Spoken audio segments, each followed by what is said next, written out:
uno, dos, tres. Brother man. What's going on, my guy? What's going on, dog? Ladies and gentlemen, the one and only Darren K. Gear. I always say it like that, but it's Gear. It's Gear. Darren Gear. Yeah, if you guys are wondering about the style right now, a little nip. Originally, we were supposed to be the Cabana Boys podcast, me and Darren, co-host. I forgot to mention that. That's so funny, yeah. The Cabana Boys podcast. We got these mics from the PTA, Parent Teacher Association, and we did this little thing. We gave them a pitch, gave them some flyers. Yep. Very impressed. If you ever want to impress. Free food. We got free food at the PTA conference. Empanadas, rice. Pulled pork. Mm-hmm. Bro, speaking of empanadas, I had this idea. So you know how El Presidente, Barstool. He goes around, he tastes pizza. Yeah. Like the flop, all that shit. Yeah. Bro, you do empanadas? That's not more New York than pizza? I understand, but like. Yeah. I'm pretty sure. But it's pretty New York. Like he also does Philly cheesesteaks. Yeah, but that sucks because it's just chopped cheese. It's the same thing. Chopped cheese is just a. If you don't know, hamburger. It's a smashed up hamburger. Yo, here's the thing, guys. Chopped cheese is. It's nothing special. It's so good, bro. No. It's good. It slaps at the right time. Yo, it slaps at the right time. I couldn't say it better myself, but it definitely has a spot when you're hungry. And like, the thing about it is like, you can't go wrong with that meal if you're starving. Mm-hmm. Like, that's true. You get protein, you get your vegetables. It's New York, just born on a budget, you know. Exactly, like you make it work because you go to the city and you go to like an upscale deli, you try to get a chopped cheese for like $10. Like, no, it's not gonna happen. You go to a deli on the corner, the least you'll get it for a hero, $4.50. $4.50 chopped cheese? The least. Where are you buying that from? For me, it's like $5-6. It's like that famous deli in Harlem or something. But like, bro, it's really true. Like I had one the other day, $5 on a roll. What's the cheapest you ever paid for a bacon, egg, and cheese?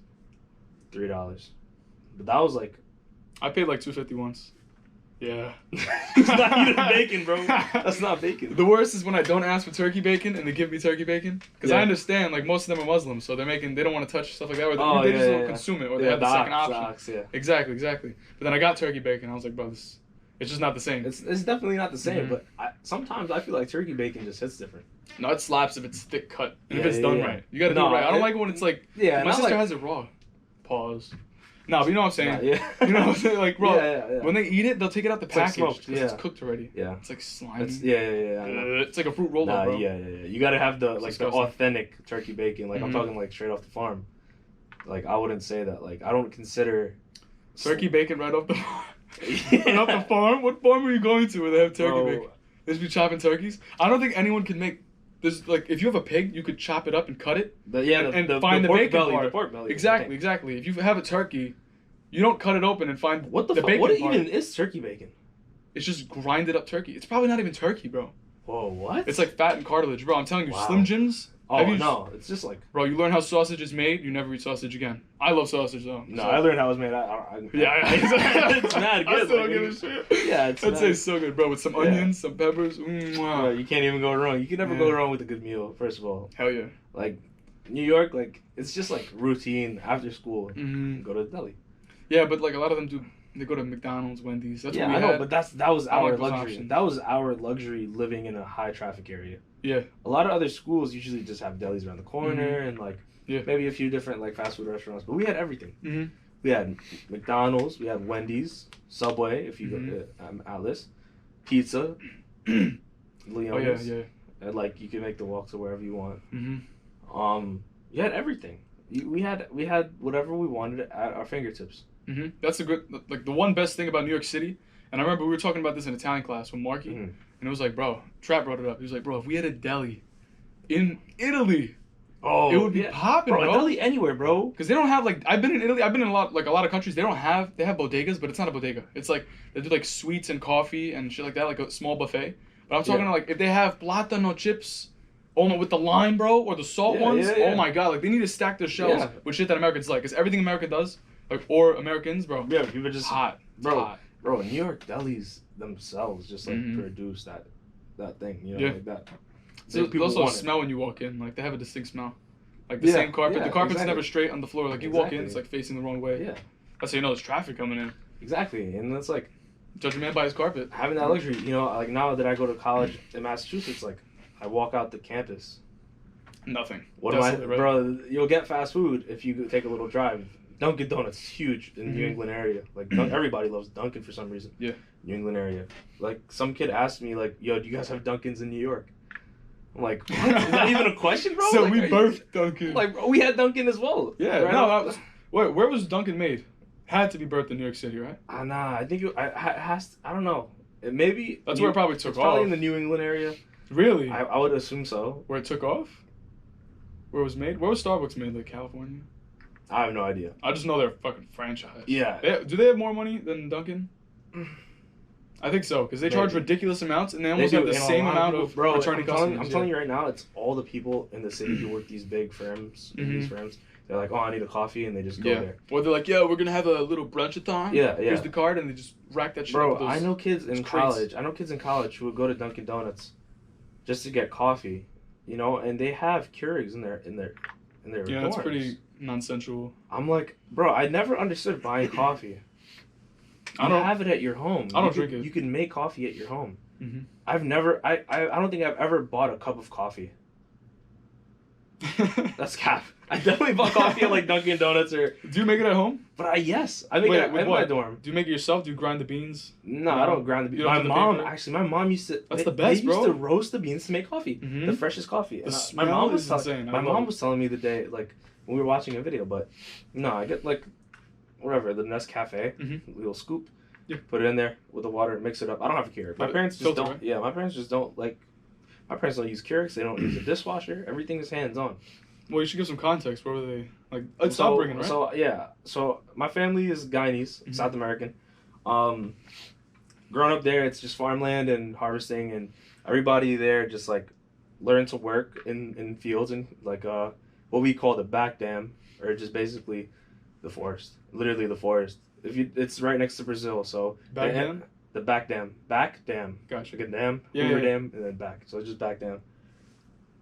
The back dam. Keep going. And like they would just work day and night, harvesting fruits, vegetables, everything you need there. You know, they had it.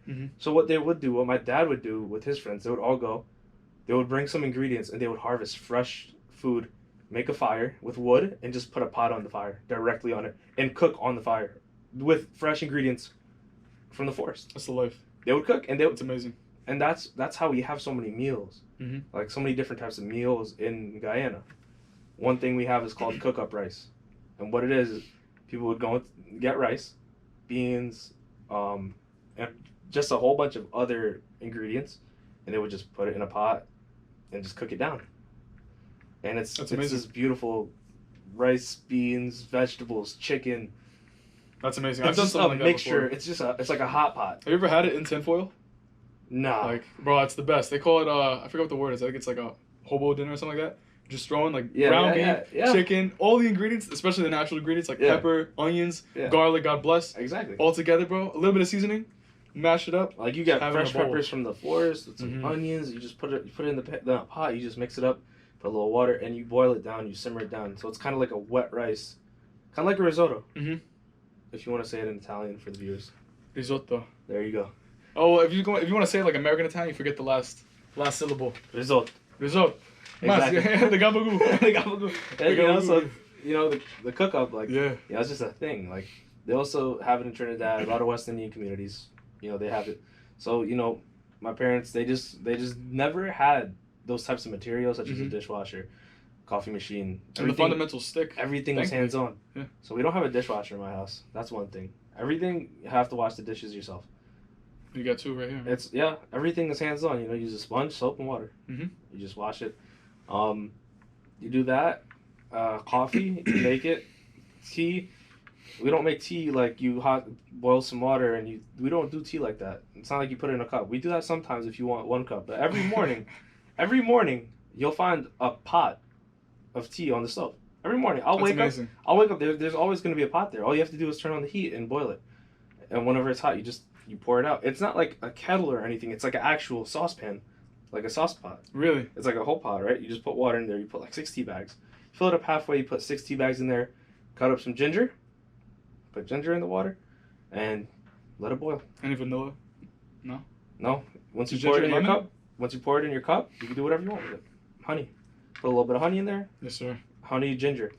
Ginger and honey is like really good for you. You know, you have that with some tea in the morning. It's tea is more of a thing than coffee. It should be. It should be. It's a lot healthier. Like there's caffeine in it. It does get the drive going, but it's not like people have these crazy dosages like per day. Caffeine is addictive, you know. Yeah, it's a drug, but it's so normalized. Tea has caffeine, but it's not as much as to give you enough energy. It's a dosage. But there's also like there's decaf. Mm-hmm.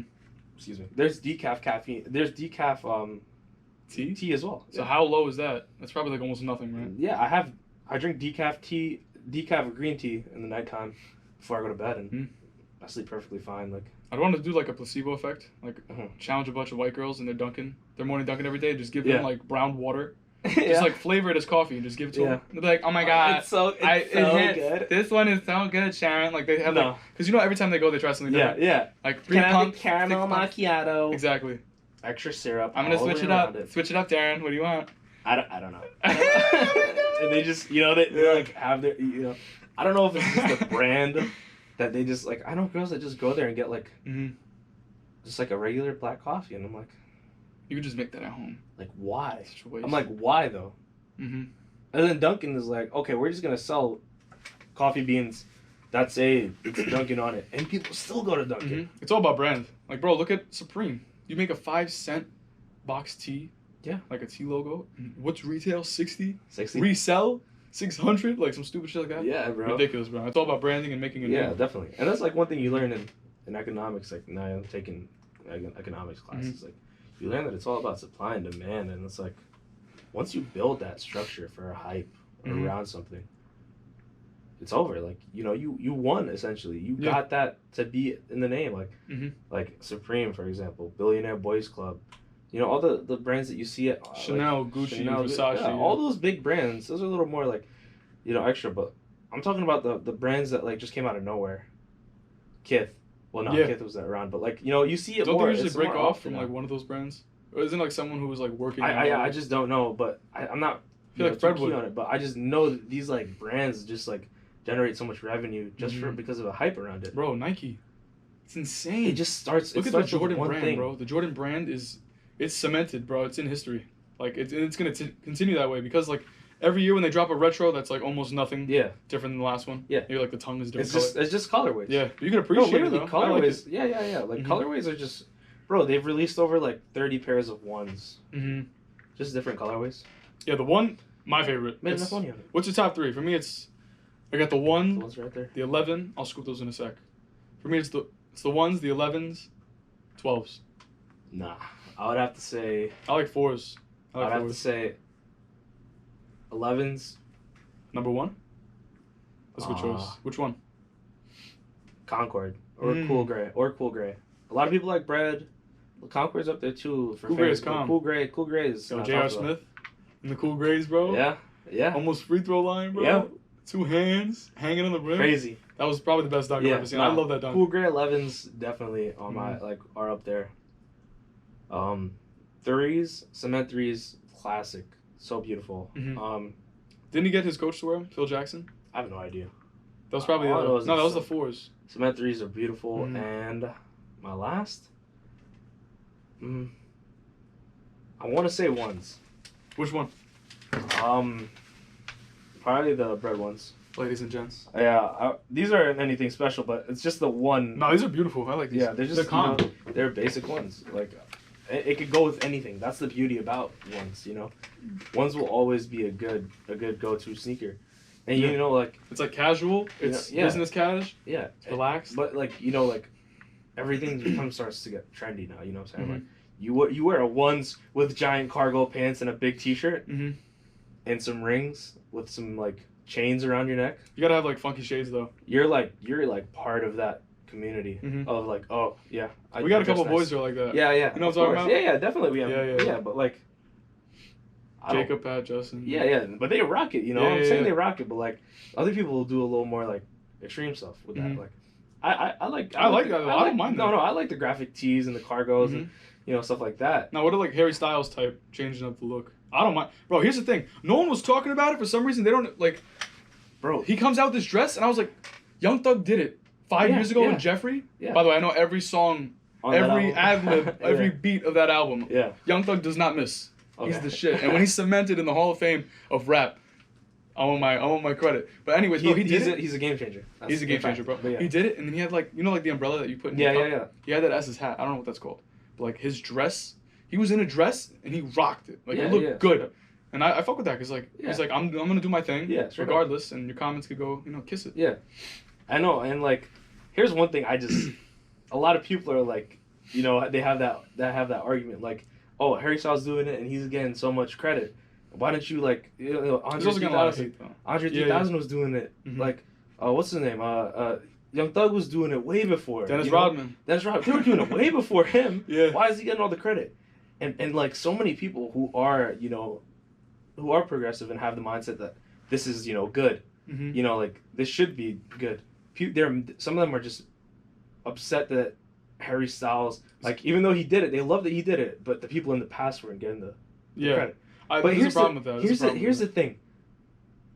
You have to be accepting now that so many people like it compared to back then. Exactly. Yes. You see what I'm saying? Was it a good? No. Was it easy or was it brave? No. It's not as brave. Exactly. No. Yeah.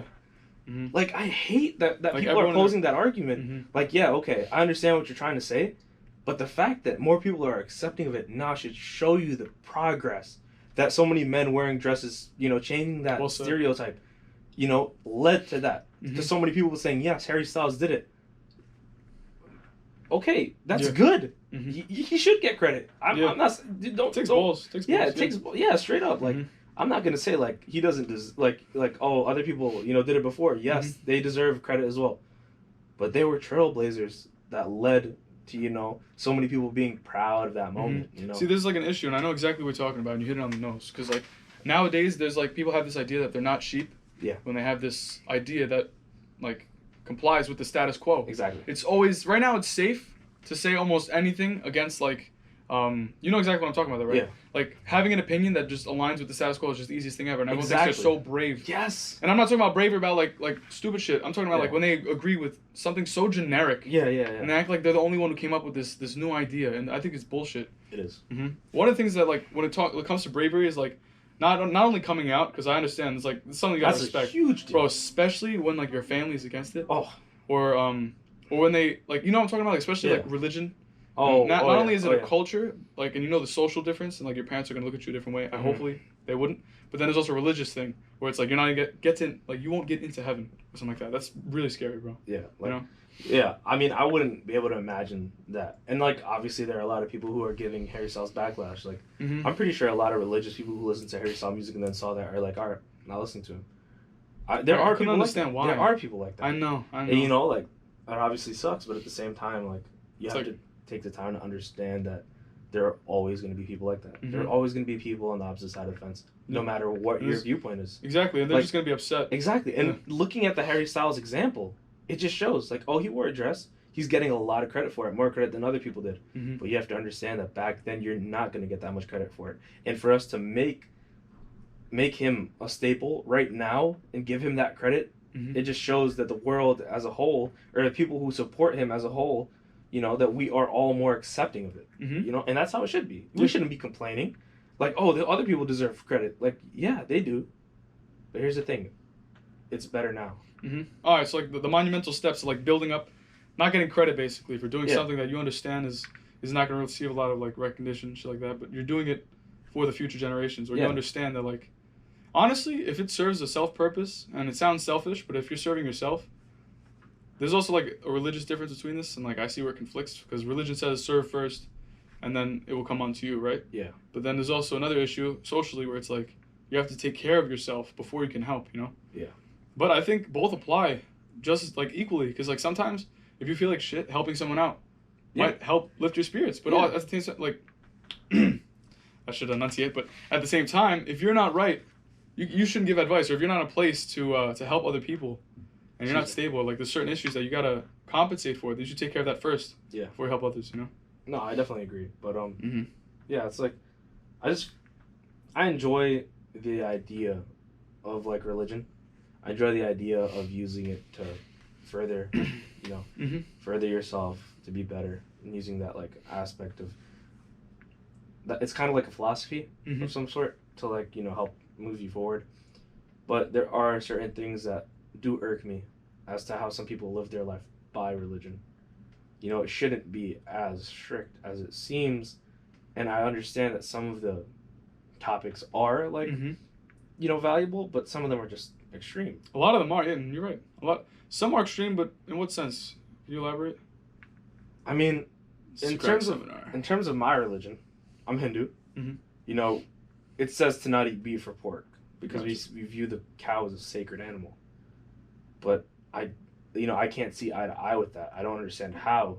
I mean, it gives us milk, it nurtures us. You know, but technically, even though we do drink milk, and there is the argument that like, oh, we shouldn't drink. We're the only animal that drinks another animal's milk. Well, dairy is terrible for us. Exactly. Yeah, the lactose. Yeah. It's not even lactose intolerance. Like each human has a lactose. Yeah. Like a cap, I think. Exactly. Not even like that. It's just like sensitivity. Yeah, definitely. Like I'm pretty sure everybody, when they have too much, you know, lactose, we all have to take a big dump.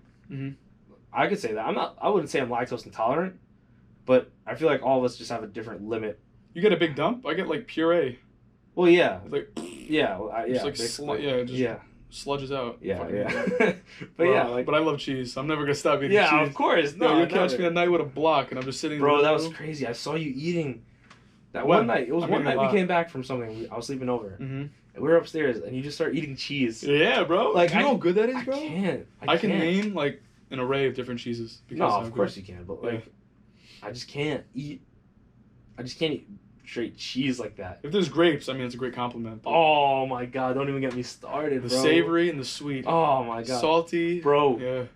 When JR, when he bought that charcuterie board, that's what it's called. Oh my god, yeah. I sat by it. I think I ate all the salami. I had a lot. Like, in one of the corners of it, I had all of the salami. With the cheese and the crackers. Those platters, bro, whenever I have them at family parties, like that. Bro, that and the bruschetta. Oh, yeah, of course. Tomatoes on the bread. Oh, I love it. So fast. Bro, mozzarella, like, Mutz. Especially when it's freshly made. Like, have you ever had it fresh? Yeah, when it's pulled and it's hot and warm. And you have it, like, in a little ball. Yeah, That's the shape it ends up in, exactly. And it's like, you stretch it, and it's like, I like it when it's chewy. Yeah. The thing is, if you put too much ricotta, it's like, it comes out, like, grainy, and then it breaks up too quick. But if it has the right, like, the chew, almost like a rubberness. Yeah. But not too much, where you're like, like chewing on a steak. Yeah. Perfect. It's like right in the middle. I agree. But also, like, food is... Speaking of food, excuse me, I think food is, like, one of the main, you know... I think that's, like, such a big thing in, like, our society in terms of, like... You hang out with a friend, they're like, do you want to eat? When I hang out with somebody, I just end up eating. Whether it be, like, the smallest thing or an enormous sandwich. Yeah. It's a social lubricant. It's also very informative, you know? It's like diverse yourself. When like at college, like I would just tell my friends like, yo, I can't wait for you guys to come to New York. I'll show you all the spots. Like I'll take you to the delis. Christina's, of course, like just because it has such good sandwiches, in my opinion. But like I'll take them to get food mainly. Like I just want to see them like how diverse New York is.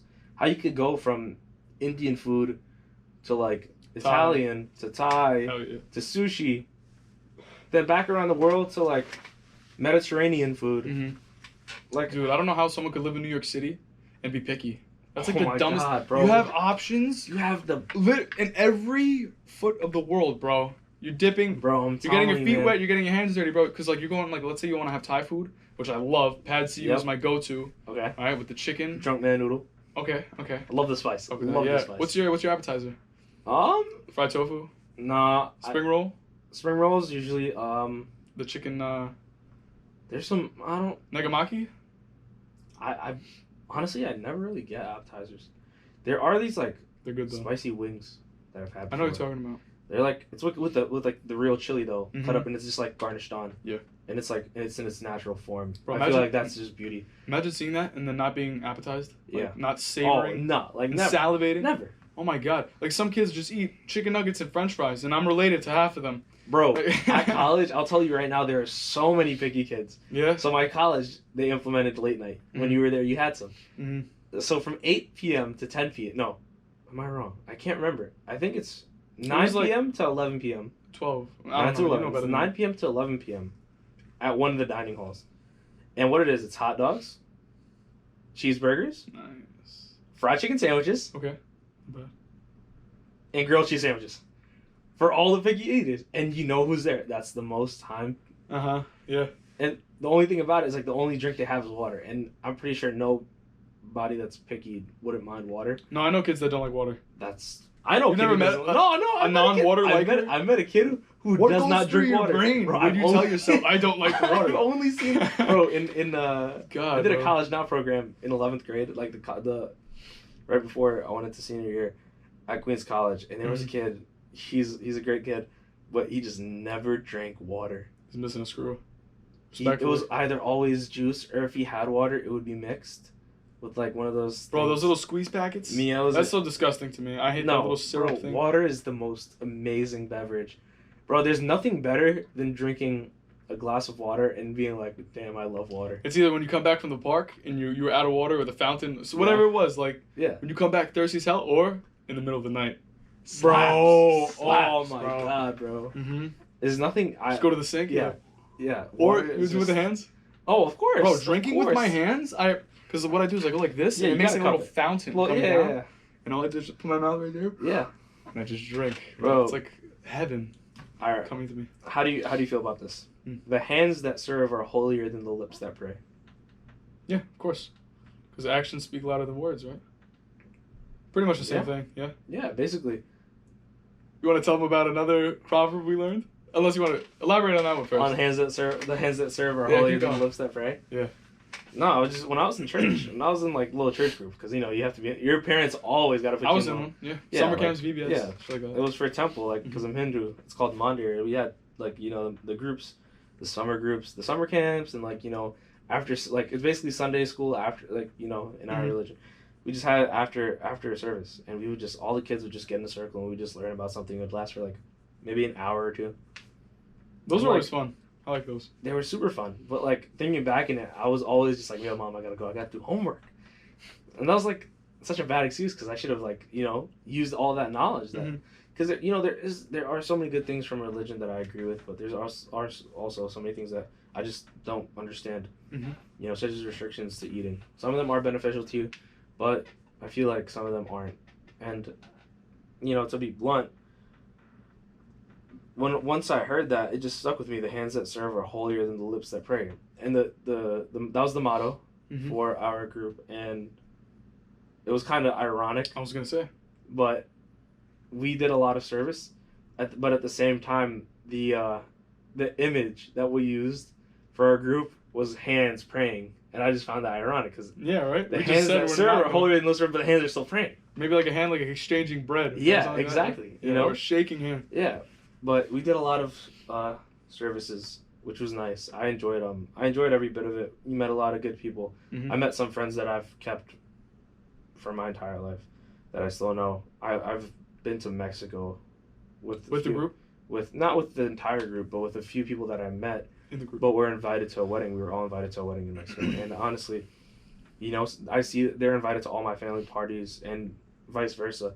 We're invited to theirs, and it's just like those are the ones that that you realize we're gonna be your friends. You wouldn't expect them to be your friends for so long, but church just did that for you. And I feel like it's good to put your kids. Like I think I'm gonna take my kids to church, even if I got into it because I was playing the music. I played Indian instrument, and I play the tabla. And when you go to church, you'd be like, oh, okay, you learn how to play and you play. But besides that, like there's so many other things to do with those people. And once you do these things, it's like it's such a good construct for growing up, in my opinion. I enjoyed it. I enjoyed it, but now like I don't go.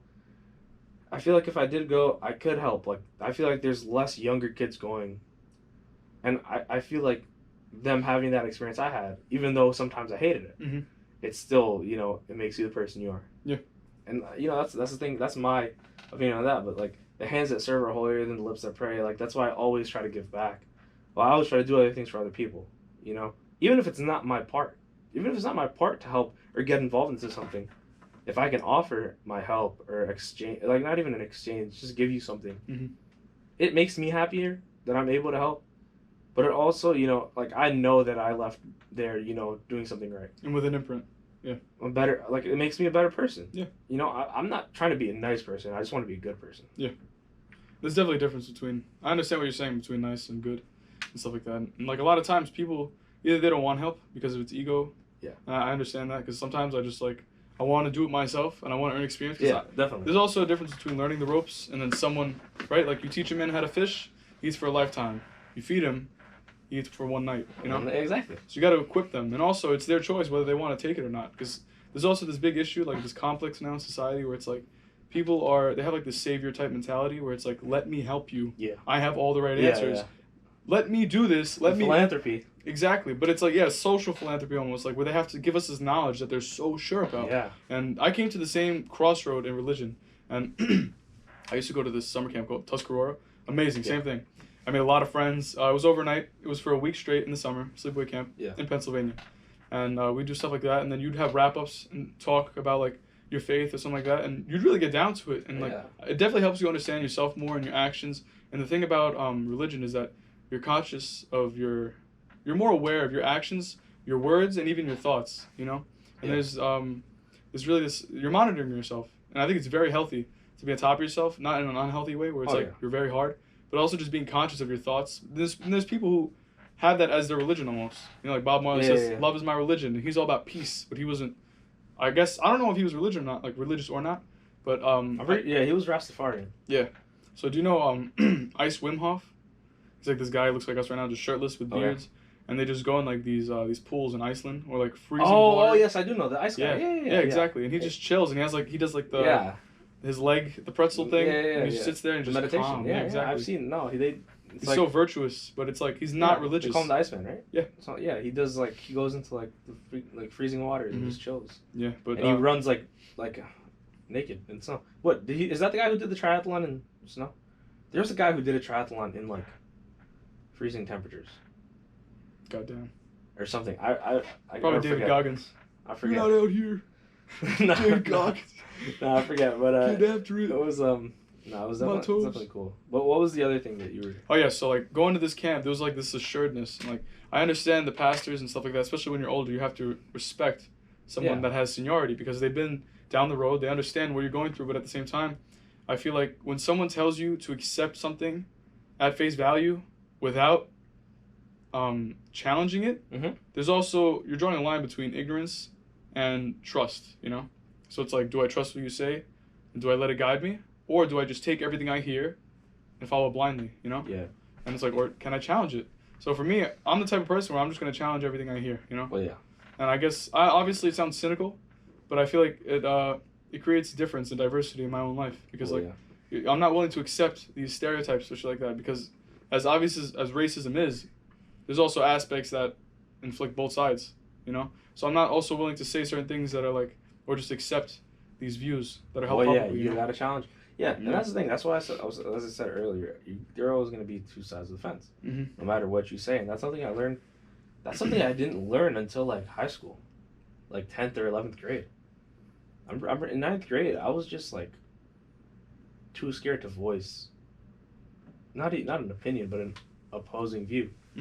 So I'd always just be to play devil's advocate, or use him as reference. You know, I heard someone else say it. I'm in 9th grade. I was doing that, but I feel like even if it is just saying, to be devil's advocate, I think everybody should use that point of view. Yeah. Even because there's always there's going to be a socially right answer, in terms of generations, but there's also going to be the view that people don't want to look at, or the people that do look at are just boxed and put in the corner. Exactly. I think always thinking about the devil's advocate side is a good way to think about anything, whether you're posing an argument, because then you understand both sides. It proves that you understand both sides. You're not going in blindsided. Many people do that. Well said. I think that's important. So I think that going in challenging something is always more, you're going to come out with more than just going in with one point of view, which is why I always try to get each point of view, you know? So I agree with that. And learning that from church was also something good, because you are challenging. Your mind is always moving, because I could be in my bed and I'll think about something from church like that I learned years ago. And I'm like, yo, that's actually crazy. I still have a binder of all the things I learned from that. And I was going through it the other day. And you could find people who are way more interested in it than you. For example, in college, I met a kid named Brady, like within my last week. I knew of him, but I never really hung out with him. I hung out with him for a week, and I'll tell you right now, I find him more of a friend than people I've known the entire semester. Mm-hmm. He was so interested, and it was so genuine when we first met that it was like, yo, we're gonna be boys. Like, you know, like you could pick those out. I'm pretty sure you could pick those out when you meet people. You're gonna be like, you know, I feel like your gut just tells you who's real and who's not. When I met him, I was just like, yo, that's what's up.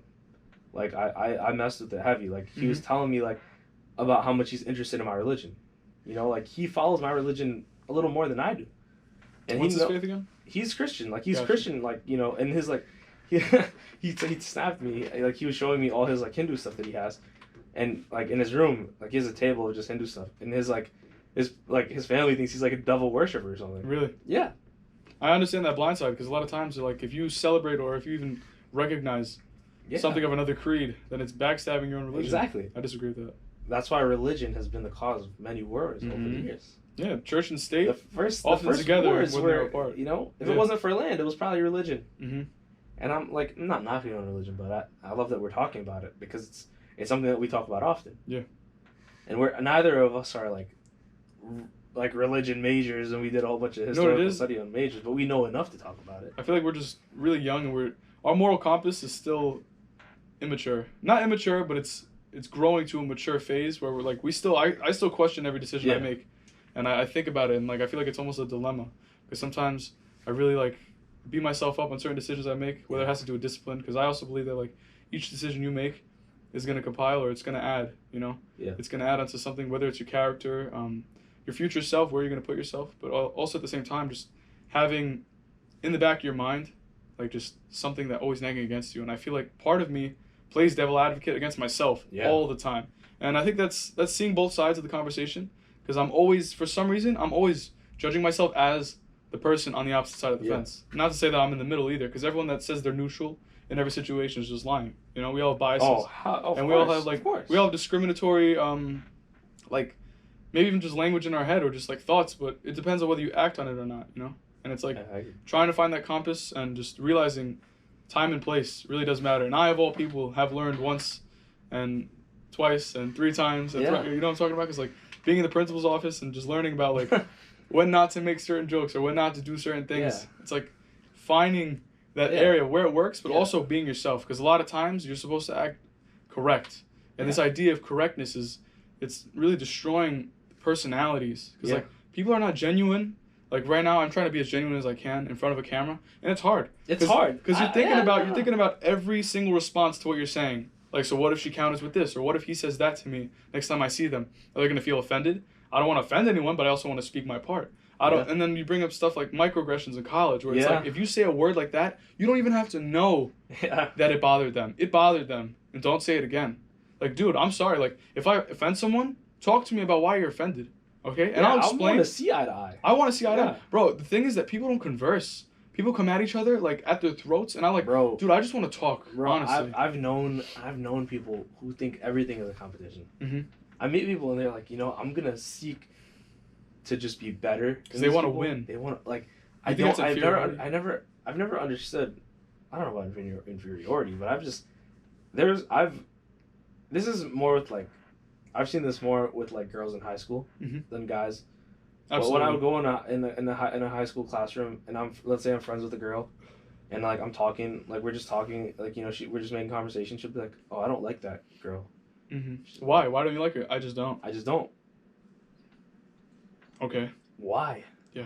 That's a question. That's something I'll never be able to understand. I think it's jealousy. And it's usually jealousy. Yeah, there's guys who are like, I hate him. There's guys like that too. Don't get me wrong. Mm-hmm. I've had a point in my life where there was just someone I didn't like. Yeah. I try to limit that because right now I can't think of any that people I just like just don't fuck with because I just don't fuck with them, you know? There has to be a reason, but like it's usually never something to dwell upon for too long. Yeah, you know? never. I feel like that just takes up too much of your thought. Mm-hmm. If your goal is to be better than somebody, then you're just doing harm to yourself. Mm-hmm. We've heard it time and time again. You try to be better than yourself yesterday. Exactly. That's the main goal, you know? And if, you know, honestly, if you're not doing that, then you're regressing. But at the same time, I feel like there are times where you have to regress to relearn the lesson. Mm-hmm. There's also times when you have to compare yourself to another. Because competition does create condition. But It at does. the same time, you're competing with yourself or using them as a benchmark to compete with yourself. You know? No, There's a lot of ways to see things. Genuinely, growing up, you know, my mom would compare me to other kids. It's normal in Guyanese households, I think. Because for me, at least, my mom would be like, you see how my neighbor, one of my best friends. You see how he takes out the trash? I love him to death. You know, I love him to death. He's my brother. His name's Sayad. And me and him, you know, my mom would always be like, you see how he's doing his work? He's doing good. He got valedictorian for, you know, elementary school. I never thought of a competition, and he never thought of his competition with me. Yeah. We knew each other since pre-K. We grew up right next to each other. Bro, there's never been a point where we ever try to be better than each other. Whenever we see each other, it's just laughs, smiles, happiness. You know, if I can't ask for that, you know, within somebody, if that's too much to ask for in somebody, then I don't know what to ask for. Because, like, you know, obviously we push each other to be better, you know. But at the same time, I would never say that, like, oh, you see how hard they're working. Like, yeah, it's good to have a baseline. But at the same time, it's like, let me take my own path. And if I'm stubborn enough to not learn what I'm doing wrong, then correct me. But if you see me making some sort of progress, then let me keep doing it. Because I think, you know, we're younger and our parents are like, my parents are holding on to my wheel. Because they don't want to, I feel like they don't want to lose that sense of parenting. Yeah, because you're holding, the baby. Yeah, you know? Exactly. Yeah. They're holding on to that steering wheel. They want to make the decisions for me. Everything I did in high school, thankfully, my parents saw that I was doing well enough and they just let me go. You know, and to be fair, in 10th grade, you know, I failed the final Regents, New York, you know. I'm not alone, me too. I failed, yeah. Plenty. Like, I was like, at 10th grade, I was like, oh, shoot, I'm sad. Like, why did I have to do that? You know, I'm pretty sure everybody else is passing. You feel like you're heading downwards in life, right? And then I'm like, bro, I didn't work hard enough. I didn't deserve to pass. That's it. That's there's nothing more to it. It's not like people are working harder than you. It's just that I didn't work hard enough. People didn't get lucky. You know, I just try to get myself out of that mindset. Like, oh, I'm better than them? No. Yeah, never. I just need to keep working. If I can't pass, then it's my fault. Yeah, I know what you're saying. Like the comparison part. Like, yeah. My mother, she would use it with my sisters, and for some reason, it never entered my brain as like a competition. Like, Math, why don't you fucking clean this like your sister over there, right? Like something like that. Yeah, no, straight up. Why don't you be like her? Look at her grades. And I'm like, Mom, we're two different people. Like, for me, take a social life, bro. After school, there's just so many factors that create a different human being, and you're gonna have a different outcome. Yeah. So for me, it was never really about the numbers. Like, honestly, I don't care what grade I get, as long as I invest in myself. Like, I don't check any of the grades for any of my work. So let's say I have an essay due on Friday. I start Monday. I try to get it done by Tuesday, and I do it well. So time is also like, I don't try to rush it, but I also try to make sure it's quality. So I'll take my time, stuff like that. But once I hand it in, I'm not looking at the number. I'll check for feedback, like notes and certain stuff like that for the final or for the revision. But at the same time, I never check the number because I feel like if I put my maximal effort, that side of the judgment doesn't even matter. You know, like the numerical aspect, like thinking that there can be a Chinese F. Have you heard of that? Like the Chinese F is an A- or like a 95, something like that. My friend was telling me about it. And it was like, and I heard it in a podcast as well. Like, he was saying, like, if you come home with that, you're almost, like, shunned. You know? It's disgusting, bro. Like, perfection should not be. I'll tell you, that's something my parents didn't ease into. Both of my brothers were both academically very, very smart. And they were just, you know, they had perfect scores for nearly everything growing up. And me, I was a bit slower. My dad saw that. My mom saw that. My dad was a little concerned. Because he would always try to like ask me questions on the spot, seeing if I could get it. And you know, my dad and my brothers, they would laugh at me like, "Oh, you don't know about that? Like, you didn't learn about that yet?" And I'm just like, "No, I'm sorry." Yeah. Like, bro, you know, it makes you feel some type of way. Yeah, bro. Like you feel like dumb almost. Yeah, like, it's also your intelligence. Yeah. Same thing happened with me. Like my cousin on Long Island, the curriculum at the public school over there was ahead of New York's. For some reason, NYC public schools. The one that I went to taught us curriculum for 4-year-olds. Yeah. So I left middle school with almost no knowledge. I don't even know what algebra was. So I got into high school, and no, this is in middle school, and like my older sister, she's already taken all the math ahead of me. Yeah. My cousin, who's my age, is taking the same math as her. Yeah. And they're talking about it, and they're having this language about math. And I'm not gonna say like mathematically challenged, because I also think math is just like problem solving. If you could follow steps, you could do it. It just takes discipline to learn it, you know? Yeah. But at the same time, like when it comes to quick stuff, in math, I'm a little slower, you know? and they're talking about trigonometry and these Pythagorean Bro, theorems and all the formulas. Fuck trig. First of all, I fucking failed that test. Trig is fucking useless, dog. Yo, I hate that shit. No, we passed. We passed. Bro, Corona. First time I took. No, for me, I took it. I failed the first one. I took it in 10th grade. We got the pass though. Don't worry. Yeah, I know. Thank God. But when I took it, it's the first time, 10th grade. What'd you get? I got a 56. Guess what I got? 54. Yes, bro, sir. I did so bad. I was bro. Okay. I was like, okay, yeah, no. Okay. I was like, damn. Like, damn. I wonder what my parents are gonna think. Yeah. My parents were like, my dad. That's what you remember when you say about how hard as you work. Mm-hmm. My dad was like, I don't care if you fail. If you know that you worked your hardest, and if you know that you worked your hardest and got that score, then you should be satisfied. Yeah. And I was like, hell yeah. And bro. I was like, after you said that, I was like, okay, I didn't work as hard. I didn't work as hard, you know. But it's good to have that judgment. But now, like, whatever I do, I work my hardest, and even if I do bad, but I think or I know I did my best work. Yeah. What is it? That's the issue with grades, because a grade can reflect two things about you. It could reflect your discipline, or some other idea, and that other idea is like. So basically, when I'm talking about the discipline, it's like obviously you can achieve high grades, and usually it's a good benchmark, and it's an accurate indicator of knowledge, right, and discipline. So usually when you have people that are going to Macaulay Honors and stuff like that, and they're getting full rides, they earned it, you know. Straight up. But there's also people who have a lot of potential, and who don't get recognized on the paper, right? The number is you cannot put a value on creativity, heart, and just kindness, you know. Exactly. Certain shit like that. There is no limit to the charismatic part of it is like. Persona, bro. Your overall person, the overall aspect of who you are, carries a lot of weight. Yep. There's no way a college application or papers and numbers are going to determine that. Yep. By any means whatsoever. That's why, however, I do like the recommendation letter part.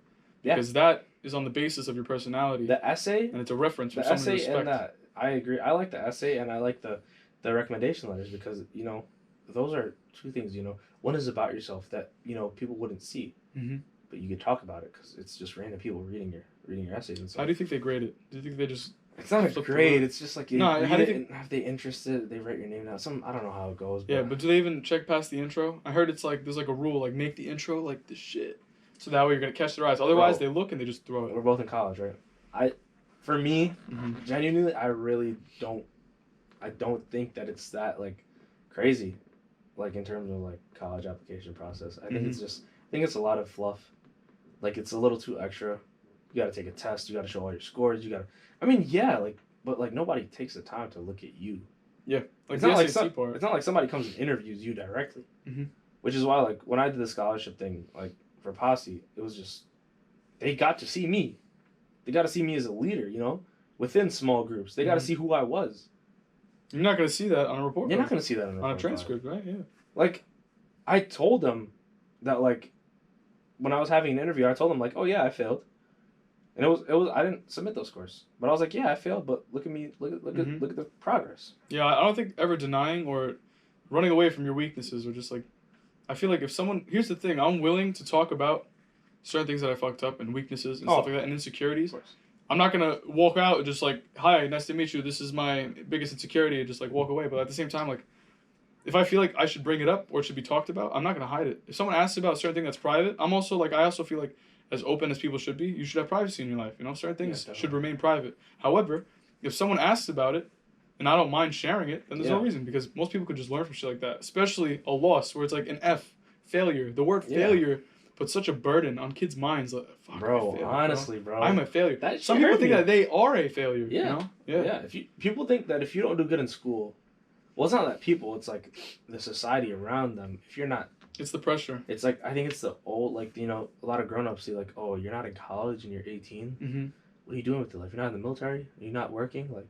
I don't like that, because every time a lot of people take their own steps. Yeah, every time someone tells me, I'm like, yo, because I don't like to ask what college are you in if I don't know if they're studying or not. So I ask like, so what are you doing lately? Exactly, like, what do you do? And they say, oh, just school. Oh, I've just been working. This, you know. If someone says construction or they say like pest control, I'll be like, yo, good for you. Yeah, bro. It's a step up, because why do you have to take the route? Yeah. See, here's the thing. I really like learning and stuff like that, and especially challenging my mind and doing stuff like essays, which are just a toll. But at the same time, like, there's a really satisfying feeling at the end when you learn all this, like, this wealth of knowledge. Yeah. For me, it's, like, very accomplishing. Like, I like that feeling. But at the same time, a part of me also hates school, and it hates that regimented idea that you have to follow this path, and that we're all a bunch of sheep being herded together by some curriculum. Exactly, you know what I'm talking about? And like I don't like that idea of just everyone going down the mainstream. However, I understand that a degree, although it is like just validation at a certain point, like I have a degree. Yeah. I have a degree. I know people with bachelors.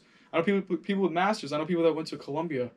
I know people that went to Ivy Leagues, and for some reason they're a teacher. They don't even respect themselves. Yeah. So how am I supposed to respect them? You know, like a degree should not be the basis of your personality. Bro, honestly, like straight up, we saw it firsthand. Yeah. We saw teachers that went to great universities and they're working as teachers. Not to, like, bro, teachers deserve a lot. They deserve a lot. Hell yeah. But at the same time, it's like, if that's your passion, I understand. But you can't tell me what path to take if you had like the best foundation and you're a teacher. Mm-hmm. I don't think, if you went to such a good school and you did so well, and if teaching is your passion, I understand that. Maybe teaching at a certain level. Yeah. So why didn't they pursue teaching at a university instead of public school? Yeah. How are you supposed to like tell me? I think experience is the most important factor in terms of anything. Yeah. As an 18-year-old right now, I feel like if I go work in a firm and I shadowed somebody, hell yeah, I'll learn way much more in a semester's worth of college. I'll learn way more in the shadow compared to learning at a university, taking those business courses. Bro, applying yourself is so different, and like that's why they have internships and shit like that. They do try to sponsor it, but not as much as they should. They don't really talk about being in the field. Like, bro, when you're there and you're getting that knowledge, there's nothing better to do with that than take that and put it into action. Mm-hmm. There's also like an issue with people judging from the outside, like also just talking about like how, so in terms of being in the field and walking in those shoes, there's a lot of issues with people who are not in a certain field and decide how it should go. So talking about like elections, shit like that. I posted this one thing about the NYPD, and there's all this talk about abolishing the police. And then this guy, I don't know if he was a commissioner or some shit, but he was saying like, our cop just got shot, right? Yeah. What if someone wasn't on the radio to pick up? What if we didn't have enough men to cover his spot? Yeah. What if his shift wasn't taken? What if he wasn't on? What if we were undermanned? What if we didn't have enough people to respond? There's a live shooter. Someone has to respond. You can't have a social worker. Bro. Like, I understand, like, Muhammad Ali, there's people that talk people with bad intentions out of doing them, you know? Like, talking down a shooter, I commend that. You saw the video, like, online, it was, like, security footage, and the guy had a knife he wanted to rob, and the dude behind the counter, he comes out. He's like, dude, I'm with you. Just please don't do it. Don't hurt yourself. You're going to make it worse. So he calms it down. The guy gives up his knife. Yeah. You know, the police come, and they're nice about it, bro. Like, but the stupid shit is that, like, sometimes, like, this abuse of power, I understand, like, they'll just fucking slam, like, oh, there's no, it's not necessary. I hate seeing that. I hate it, the one thing that... It hurts. Exactly, yeah. It hurts. Because he's a human being, you know, it's a life. Exactly. But at the same time, you do need regiment, and you do need discipline. And that, especially a society, like, people who talk about policing in New York City, like, do you know what New York City has been through when the police were not at their best? Rudy Giuliani, respect him, whether you like him or not, he took down the mob, right? Yeah. They controlled the city. If you fucked up, you paid dearly. And they ran shit. And before that, it was another group. You know, it was just, New York has always been like, that's why they talk about the King of New York, because New York at the same time is kind of like this jungle, you know? And it's like, either shit goes crazy or you control it. And there's like this boundary between control and then like being liberal, more libertarian, right? Like having like your say. But at the same time, people are talking about how you're supposed to man like the police and like how you're supposed to conduct business as a group that is meant to keep violence down and criminal activity down. You know, you can't talk about social services all the time, like when it comes to that, because sometimes there are people with bad intentions. Yeah. And the number one thing you have to do is to dilute the situation, you know? Decompress. Yeah. And you can't do that with words all the time. Yeah, there are certain like aspects of training. Like, you know, don't take away certain funds, just relocate it, like reallocate it. You know, there's certain things such as training that has to be taken more seriously. Don't get me wrong, like, is there a lot of money being funneled into the NYPD that doesn't need to be there? Yeah. Yes, there's a little extra. There's a lot of fluff. You could cut it down, but at the same time, like, you know, we gotta protect our city. It doesn't matter if you hate the cops and you don't like them. If somebody's gonna come in your house with a gun, who are you gonna call?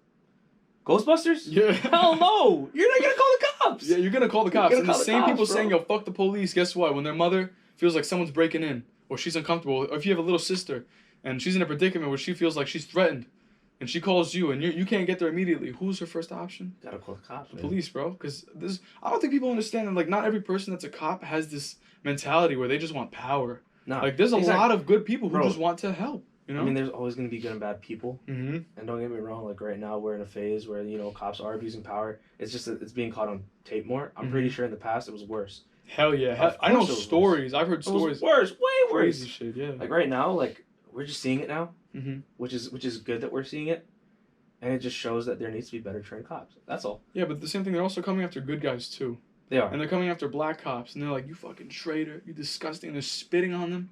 Nah, that's dehumanizing, bro. When you take the conversation out of context, and then you just go straight to violence, how do you expect there to be change? Yeah, exactly. It's always gonna be. No it's just gonna be more partisanship within these two, like just dividing. Yeah. That's another thing. That's the other issue. It's like, yeah, we're catching on camera, but now they're almost provocative with cameras. You know, they're like, do something. I dare you. Fuck up once. Fuck up it's once. So bad. I swear to God. Why? Like, act up.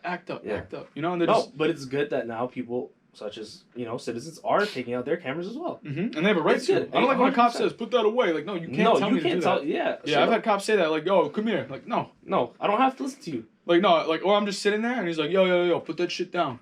Like, you're on your phone or something. Am I like, what the fuck? What right do you have? And then like you see the gun, and you're like, "Oh my God!" Like something can really happen to you. Yeah. You know, and people might say, "Oh, he's white. He's never had to worry about that."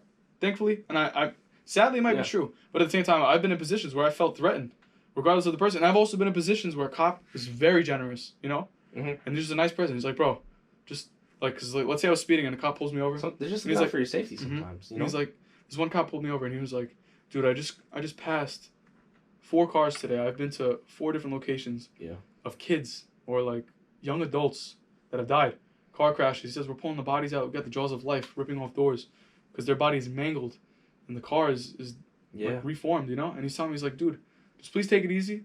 And I wasn't going that fast. I was only going like 10 over, but he pulled me over.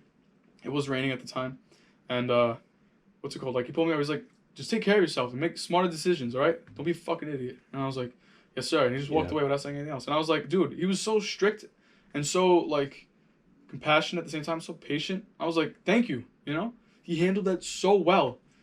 And I'm not even gonna share what color the cop was because that shouldn't fucking matter. Yeah. You know, it was like just a good human being. Like, when will it change from my black friend or my white friend or a black cop or a white cop to just cop, my friend to just priest, to my teacher. Person? Why is it everything about black people, or is it like? And that's not what I'm saying, but I'm saying like, why do you have to categorize by categorizing them with their race and using that as the number one component? You're further legitimizing race. Right? And they talk about this racial issue. And I'm all for culture, but identifying people as their race instead of their character is such a problem we have. And I'm doing an essay right now.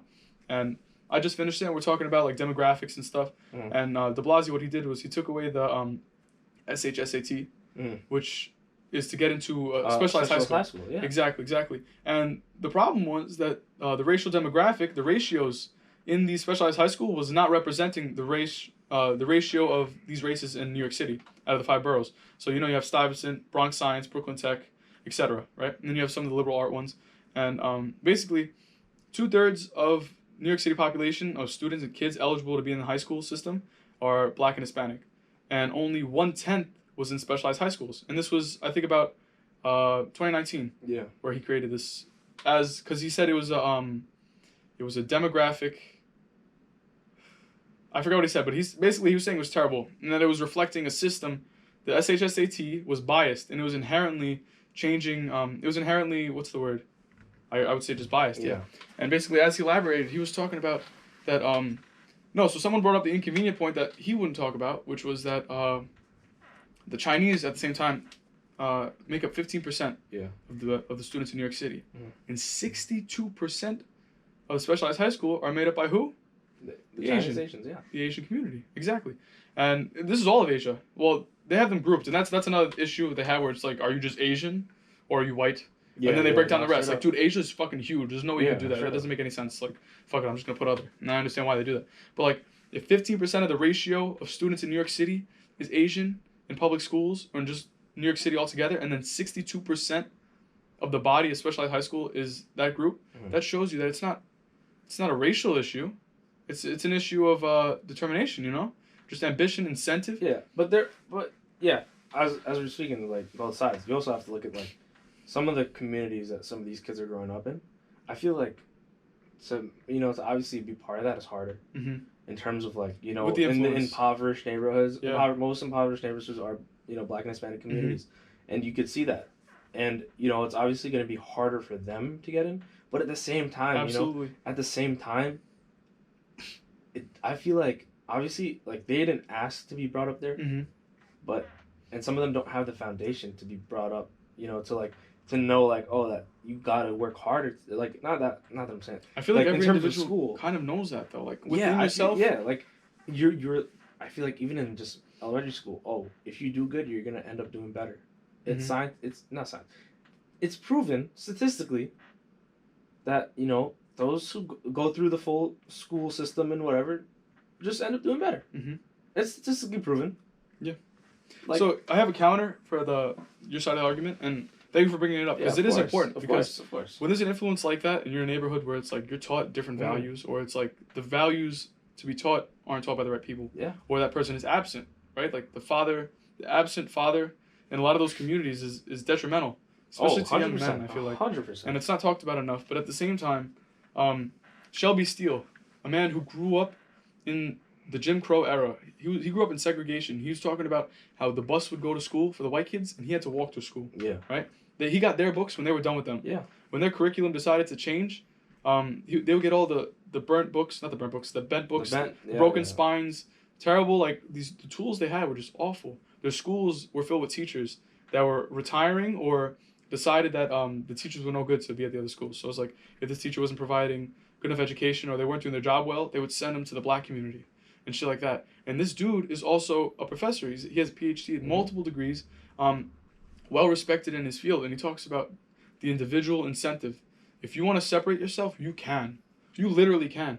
But a lot of people, I feel like, lie to themselves, and I feel like I understand there's an influence in the way, because it's like you're not brought up this way, but inside each of us, there's something telling you that like this is right and that is wrong, and you know it. And whether you want to listen to it or not is your decision. Yeah. And I feel like a lot of time people project that. They're like, no, it's because of this, and it's so convenient. It's very convenient to make that excuse. It's a good excuse, yeah.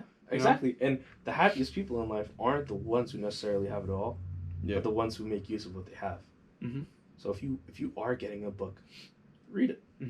Some people are gonna be like, all right, I'd rather go to the park. You don't want to read the book. And I'd probably choose the park. Exactly. Yeah, if I was being honest. Exactly. And like that just that's part of the process. Like I didn't get into an special ed high school. My brother did.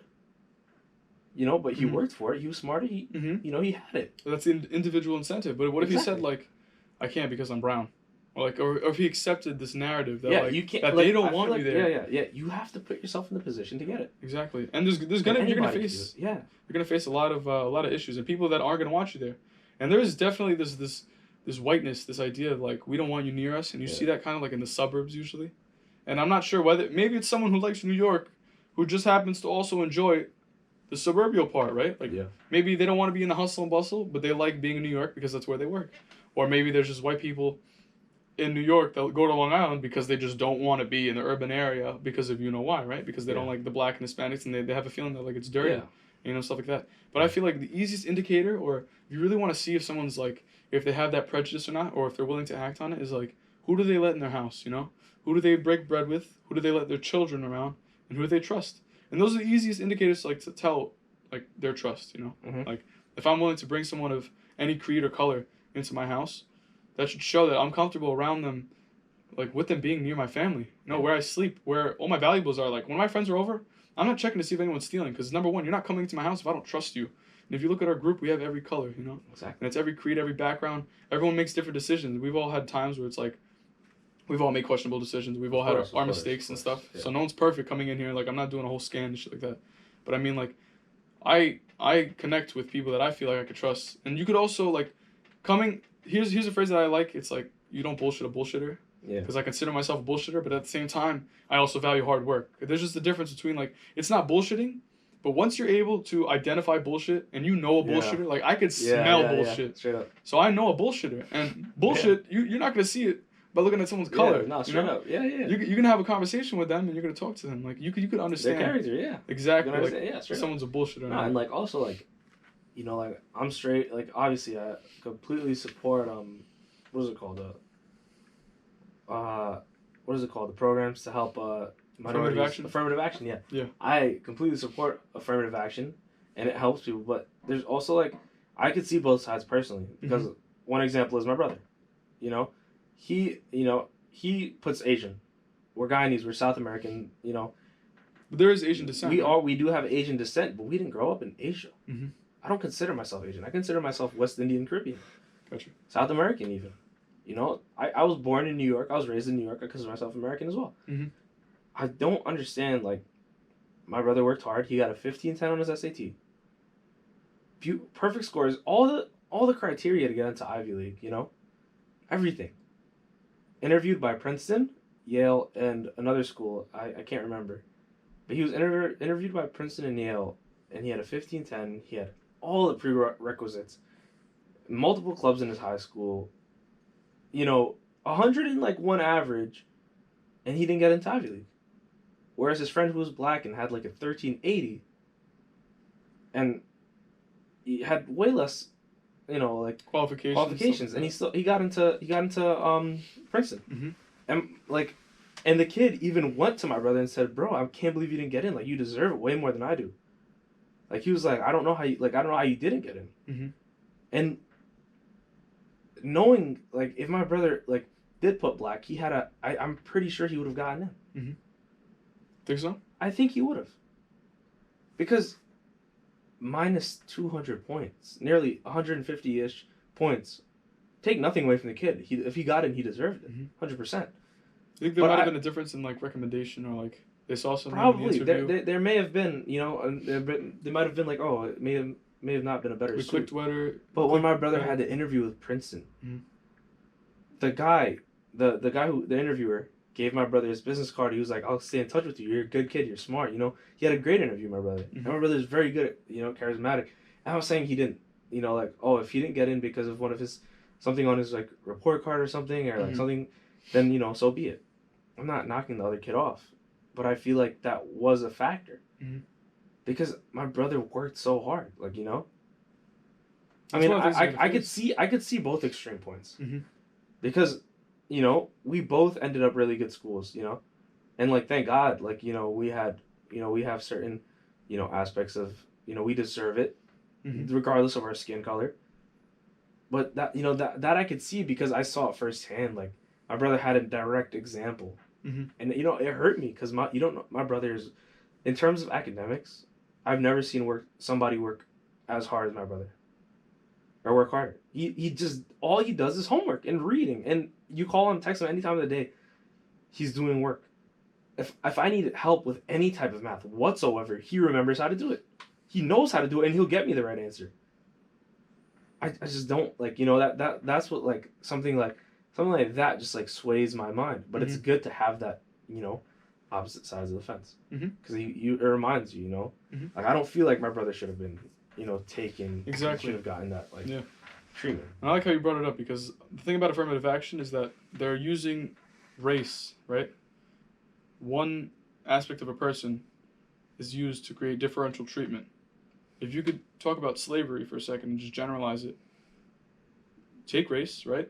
And you gave them differential treatment because of their race. So the same thing that separated them and made them identify as a slave or lesser of a human being, 3/5 of a person, right? Yep. Is now used to uphold them. And I understand, like, they're trying to change it, but what they're doing is, instead of giving indifference, for me, I don't want any leverage. If I was a black student and someone said, like, yo, we're going to give this to you because you're black, you know? And I understood that it was because of a program that I got in, but not my merit. Like, I would be insulted if someone decided to give me something out of pity. Or if not pity, because I understand a lot of people have issues with people go through the words I'm saying. Yeah, 100%. But at the same time, it's like, if I'm earning something because of the variables that I can't control, like, it's like talking to women, you know? Like, the variables that are out of my control, like, let's take my nose. Like, for one, I don't believe in, like, plastic surgery and stuff like that, because I think you should take the cards you are dealt and do the best you can with them, right? Yeah, of course. Because the variables that are out of your control, I guess plastic surgery or rhinoplasty, stuff like that, are in your control. Yeah, of course. But I think there's certain things you shouldn't temper with. But at the same time, it's like you take the cards you're dealt and you work with that, you know? And we all get a different hand. And I understand, like, some people, let's say, like, if you're talking about cards, like, some people have just jack and some people start off with pocket pairs, you know? Mm-hmm. But it depends what you do with that. How do you apply it, you know? And if I was given something just because someone felt bad that, like, Italians were oppressed at a certain point, or they give me this pity, I'd be like, fuck you, I don't want that, you know? Sure. Let me prove myself. And the issue with a lot of colleges doing that is because if they don't meet this racial quota, they're going to be deemed a racist university. So if they don't meet the 8%, let's say, of the black population in that university, or they're at 2%, they're now a racist organization. And the issue with that is that there's like this guilt. So they feel the need to, they're almost manipulated, right? To allocate certain things because they don't want to be seen as a racist. You see this in organizations, corporations, celebrities, stuff like that. I feel like people posting a black square in solitude. No, not solitude. In what's the word? Something tude. All right. So basically, no. Let's get like to preach. I understand. There's two ways to see it, right? Yeah. So it's like you post a black square, and you're telling your black friends, and you're telling the world, they're like, I'm with them. I'm fighting for justice. 100%. Or there's someone that's just seeking validation. Validation from others. And they just don't want to be judged. It's really easy to post something. Bro, there's so many people who really don't care about it. Mm-hmm. They just decide to post it. No, they'll do a little thing, but it's like, I feel like it's such an easy way out. What are you doing in your communities? Mm-hmm. You know? Posting that black square is such an easy way to... For me, I'll say, like, you know? I'll say I grew up in a predominantly mixed community. Mm-hmm. You know, black, West Indian mainly. You know, and West Indians, Caribbeans are made up of, you know, black and Indian, usually. And, you know, I grew up in that community, and, like, you know, what were things that I could have done? You know, one thing that I did do was I did fundraisers through music. Mm-hmm. You know, like, I did that. And what we did with these, we put it back into our systems. You know, we sent money back to the West Indies communities for school supplies so that these kids could have some type of opportunity. Because, obviously, like, we do have, you know, better school systems. For example, our high school, we went to a very nice high school. We had all the amenities. If we went to a school, let's say, like,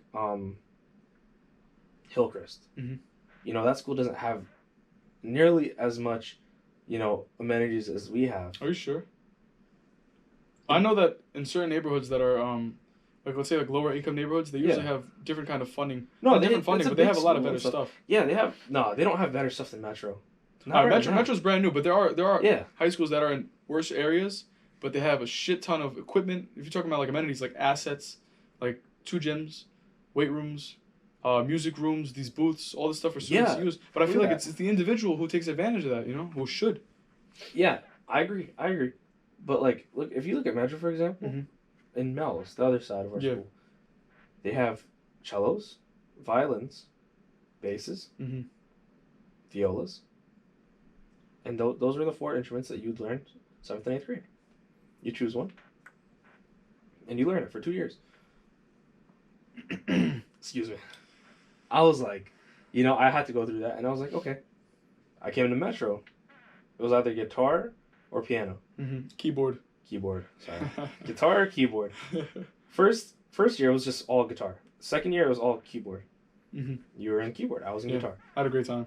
Yeah, I loved it. I loved it. Yeah, first period every morning. Bro, I'd come in, put my headphones on, just play. Yeah, I loved it as well. Yeah, you know, but like just looking at that, like what we had was good. You know, but I'm talking about in terms of like facilities, and like what we have in our building. Like classrooms are newer. Like I remember we were playing a different school, high school, and they came to our school and they were like, "Yo, they have lockers here." I was like, "You remember that?" And I was like, "What?" Yeah. And, you know, I just felt grateful. Because a lot of these lower-income neighborhoods, their public schools aren't great. For example, my zoned high school is John Adams. I would never want to go there. John Adams is also very old. It's very old. They might just be coming from schools that are established way before, but they might have more in terms of a cap. No, but I'll tell you right now, like, it may be something, like, you know, there is an aspect of race that has to do with it. Like, don't get me wrong. There is. Like, I feel like there is. You know? Without a doubt. Because, like, you know, I've been, like, racially, like, I don't know, profiled before in the airport. Me and my family have to go through it all the time. For some reason, they got to fingerprint us. Really? I've had to be fingerprinted in Florida. And they have to be brushed down our fingers. I was like, all right, what is This is some bullshit. But I was like, all right, whatever. This is what I'm gonna have to live with, you know. And if you can't just, you could challenge it, but if you can't just accept it, you know. Yeah, but then people are gonna say you're being complacent or that you're accepting injustice to continue. Exactly, but at the same time, it's like you can't let that little thing, you know. Yeah, but what if that little thing condones further injustice? You know? Yeah, definitely. I agree. A small thing like that. No, I agree. Can become a be really taken large further. gap. Exactly, yeah, because you give them that leverage. It's only happened like twice. Mm-hmm. You know, and I'll just take it like doubt. You know, I'll just let it. I give them the benefit of doubt. Mm-hmm. If it happens again, then like I'm like, you know, there's been, my dad would, you know, lash out at them. My brother has done it. My brother has yelled at TSA agents. He doesn't care. My brother has cursed out TSA agents in front of my parents. My brother doesn't care. Like, you know, like, it just shows that you have to use what you have in your voice, per se, you know, to make the changes. Of course, like, we used our voice. We got these mics. We got these headphones. We used our voice in high school. We made a club. Mm-hmm. We used our voice in high school, and we got whatever we wanted, essentially, because we made the right connections. If I find it intolerable to the point where I see more, you know, things are happening, and yes, I know that you could prevent further by doing it earlier, mm-hmm. but letting it take its place, you know, just letting it see where it goes, I feel like that's a good way to take it, because I feel like you don't want to judge it. Maybe there was something that happened through the machine, and they just had to check. I don't want to just say it's like, you know, sure. But there was points where I went on a plane. Me and my cousin were flying together, going to Canada, and they just had to take my bag for some reason. They didn't take anybody's bag. I had a beard. I'm brown. They want to take my bag. And I'm like, why? I literally just started yelling. I'm like, why do you have to take my bag? It literally fits in the thing. They let my cousin go, you know? He's younger. Like, they probably didn't think anything of it. Like, but me, I had a beard. I looked a little older. I was traveling to go to Canada. I'm brown. Like, that's what got me a little upset. That got me more upset because I was yelling at them. I was like, yo, let me have my bag. It's literally a carry-on. I want to get off the plane and go. I don't want to go wait at a carousel. You don't feel like having that interference. I don't. Yeah, and it's like let me live. That's when the government encroaches. Let me go. Like I go in. People behind me, a lot of families, whatever, they brought their carry-ons. They're putting it in the overhead compartments, and I'm like, yo, fuck that. Like this was in the plane. This was right before you entered the plane. They took my bag. I was like, I understand, but there was space. There was extra space. They were like, oh, it doesn't fit. It's not gonna fit. Bro, it's a fucking carry-on. I bought it to fit in the fucking carry-on space. Like, you can't tell me that it's not gonna fit. Like, it's gonna fit. Like. And I was just like, all right, whatever. I still think about it. I still think about that moment because I think that was like a real problem. And I've talked about people with that because I just didn't accept that. So what about if someone approaches you and talks about terms of national security, right? Maybe it was a domestic flight. I don't know if it was going internationally, but like, obviously we have 9/11. We've had other threats like that before with hijacking and stuff like that. Oh yeah, no, straight up. And just I feel like national security is a big thing, and there might have to be instances where you just have to. I understand, just accept. Yeah. Accept the what's the word? Not the normalities, but like the not the consequences either. But what I'm trying to say is like they have policy. Yeah. And sometimes you have to accept the policy, and I understand some people might interpret it a different way. Like this policy is prejudiced, or definitely, and they go through these trainings where it's like prejudice or it's like unbiased training. Unbiased. Yeah, it's really weird. Unbiased. They use all these terms that sound really politically correct, which is just like it's affirmation basically. Yeah, like basically. I'm not biased anymore because I took the training course and I have a little badge. But there's also things you got to worry about, like this whole thing about the border. I understand, but they're like people come and they're seeking asylum, but not every fucking person is running from a threat. I can assure you that everyone, if they can say, if it increases their chances to get in the country. If someone has an option, if there was a button they could click that could just automatically get them in, will they use it? Are there repercussions to using it? Can you just say you're seeking asylum? Do you need proof? I don't know. These are things I've watched the Border Patrol before. I think it was in Canada. And like, look, bro, little do you know, the Mexican border, whatever border, Canadian border, cocaine is being shipped into the U.S. Drugs, guns, bullets, everything is being shipped into the U.S. There's a market for everything. And we have to make sure that crime, because that influences more crime, right? The behavior and shit like that. Like one thing I saw when you talk to Fred, like if you ask your community, do you want things to be safer?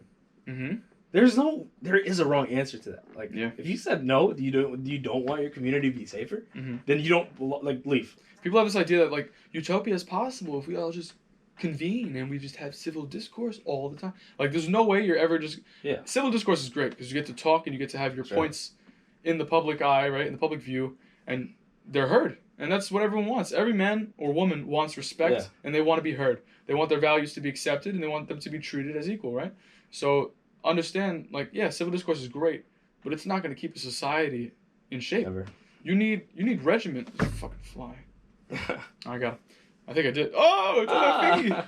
Anyways, like, bro, like, you need regiment to keep shit in order. Like, there's no way you're just gonna have, like, this free, straight like, libertarian, like, dude, Oregon. Everything will be fine. Oregon is gonna either burn itself down, like, some way. I don't understand. Like, I like libertarian policy. Nah, honestly, for sure. That's one thing I thought about. But it's not safe. I was like, no. But, like, you shouldn't be charged with having a possession of drugs. Let's say... What drug? Do you think it matters what drug, or do you think just blanket, like, all drugs? If you have... Let's say you have some cocaine on you, and you're on the sidewalk, and you're visibly, like, down bad. That person should not be put in prison. Imagine being high, like, as fuck, and you're on some drug that's not weed, where you're just, like, either chilling out or you're just goofing around. Yeah. But, like, you're on some crazy shit. Yeah. And you have to experience a situation where, like, you're just being hunted, almost, you know? It's like you're an animal. It's like they're chasing... They don't deserve to be put in prison. They should be automatically put into rehab. Rehab? Yeah, but who's going to pay for that? Taxpayer money? The government... that was another argument. I was like, you know, with all this, taxpayer money. But then you could reallocate funds for that. I think that's important. I don't think everybody... The jail systems aren't great everywhere. And straight up, like, I think that people should be put in certain facilities if they're having a drug abuse problem. Yeah. No matter what prison's not going to solve that. I don't care what drug you're on. You need to go to rehab if it's a problem. If it's affecting your daily day-to-day life and you can't get a job and you're homeless and all your money's going towards drugs, then the drugs are the issue. Yeah. Yeah. You know, like, you need to like, either go to, you go to rehab. But if you're living your life making a lot of money, or you're happy. Yeah, and you're, like, sniffing cocaine on the weekends, like in the Wolf of Wall Street, but you have a lot of money and you're perfectly fine. You're managing your life properly. Nobody's going to tell you anything. They won't tell you anything exactly, but, like, is that happiness? Are you trying to equate that with happiness? No, I'm trying to say, like, in terms of, rehab, like, if somebody can manage their life and use something, then so be it. Let them do it. I feel like let them use devices. Let them use, if their life is going well. But if the case occurs where somebody's high off of cocaine every single day or rocks or something, heroin, whatever it is, if somebody's doing that every day and they're unproductive and they get kicked out of their house, they can't pay rent and they lose their job, they need to go to rehab. Yeah. I feel like there's always going to be, and the taxpayer dollars, that's a real issue. Like, people who rehab is expensive. Rehab is expensive. Yeah. But the prison system, I'm pretty sure a lot of people who go to prison are there because of drugs. And a lot of them need help. A lot of them have mental disorders to be there. Like, they're just classified as, if you took out all the people, if you reorganized the prison, if you use the money for people that are in, if you use the money that people use to build prisons, you take half of that, you build a prison with it, you take the other half and make how much more money is, prisons are private, right? Yeah. Bro, there's people making millions and billions from that. Bro, like, we read this thing in my English class. It was talking about, like, the ankle bracelets and the monitors and stuff like that. Like, there's companies, which it has to be provided because we live in a capitalist system. Like, the government has to buy from someone, right? Yeah, exactly. And since the prison itself is private, they have these organizations that are just these backhand deals, one hand washing the other, making millions off the prison system. And the more people they have in the prison, the more money they're going to make. So what's the incentive? To get more people in prison.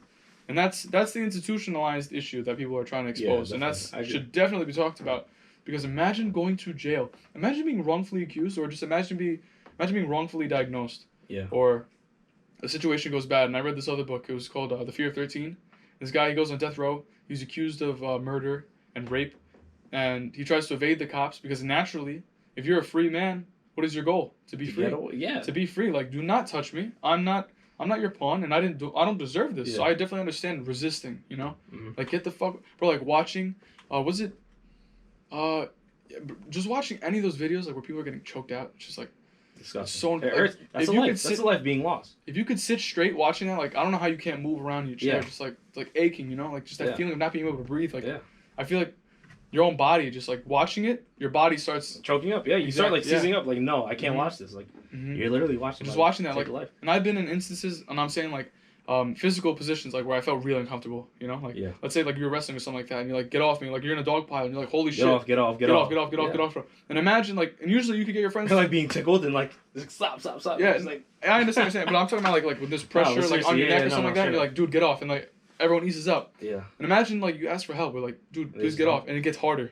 And it gets harder and harder. Like, why are you pinning me? You know? No, straight up. And there's a threat. 6 officers for one person it should never happen. It's a waste. It's a waste. You know, and for like, to me, it becomes a waste of life, an unwarranted waste of life. You know? Yeah, like I don't, but that's something that we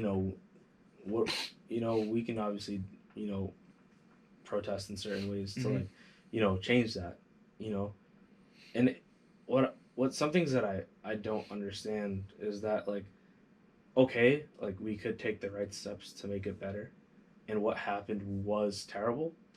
I don't think I think that officer should obviously be charged, but like, dude, they started GoFundMe. Is that and they got him out on bail? How do you do that? But is it like? Well, he was charged with what? Like 2 counts. And that's another 3rd degree, 2nd degree.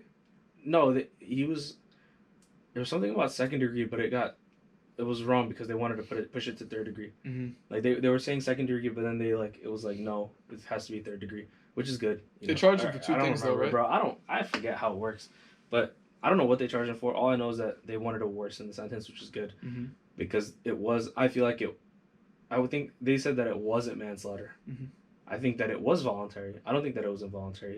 I don't think he didn't. I think he meant to kill him. Think so?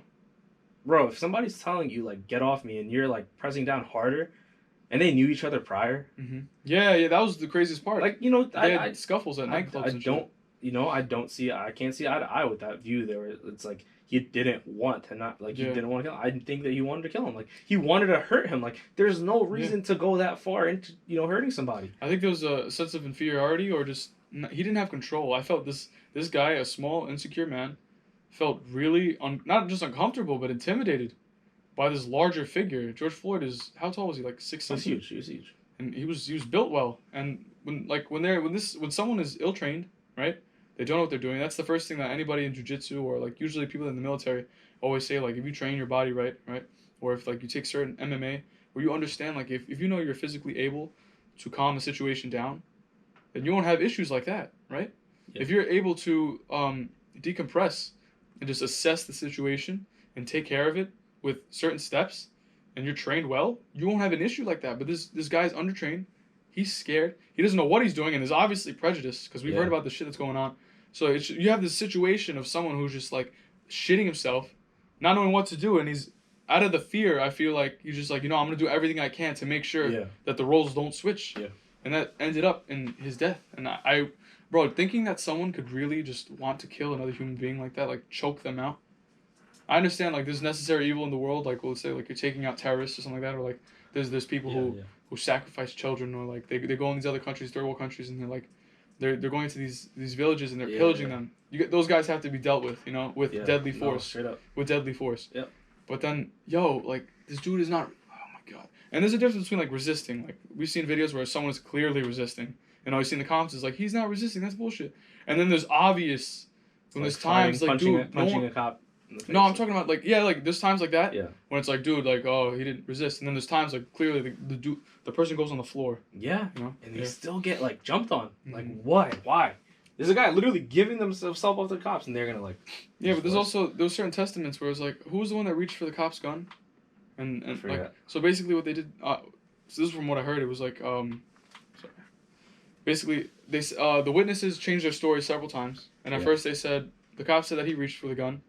I think it was, I don't want to say the name wrong. I'm really sure of who it is, but I don't want to say it. But basically, like, he reached for the gun, and next thing you know, like, he's shot, and he's shot in the back, and they did, like, an autopsy, and they said, like, his hands couldn't have been up at the time because, like, a muscle twitch or a certain fiber would have been pulled or something like that. Like, you would have seen, I don't know how autopsies work. I don't know how we even trust these doctors because they got to break it down, like, for a 4-year-old for me to understand. But they're saying, like, the witnesses changed their stories, and the terms of what's it called, resistance were changed several times. Mm-hmm. And it was like, is someone reaching for a gun? Your gun?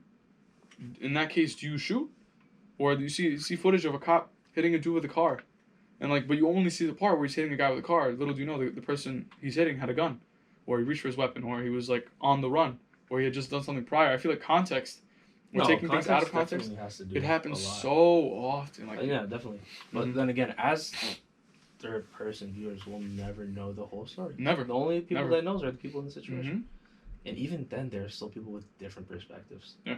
Like, even then, you'll never get the real story. Which is like, you know. That's like the issue with having an opinion these days is like, you have to account for every aspect of what's going on. And it is tiring, but that's your duty as a person to at least be conscious and non-ignorant, you know? Just aware, socially aware. Mm-hmm. I think the title of this podcast is going to be Social Awareness. The Two Sides of the Fence. The Fence? Fences? The Fence. Great book. Yeah. What was his name? Forget. No, we got this. Fences. August Wilson. That was the author. I have it over there. Wait. Who are you thinking about? The main character, the kid, yeah. We have Laura's the mom. The Lions. Darnell? Darnell's his father. Darnell's his father. Yeah. And there's Lions. There's Lions. His name. No. Marcus? No. Oh, which guy? The guy who got shot in the head? The main character. The main character. The kid that she adopts. You're talking about An Invisible Thread. Yeah, I said Fences? Yeah. Oh, I was thinking of the wrong book. Yeah. Wrong title, same book. What's his name? Maurice. Yes. Maurice. Mort, please get me the fruit. Oh, thank you. That was a great show. Yo, Madagascar, hilarious, bro. Kowalski. Hell yeah, bro. The Penguins of Madagascar, bro. Mm-hmm. Kowalski. Check. Stat. Yeah. Stat. I love that because that little thing. Show. He's a fucking businessman. The little one. I forgot his name. I don't know any of their names. Wait, which? All I know is Alex the Lion. And then you got King Julian. He's my favorite. He's the best. King Julian's hilarious, bro.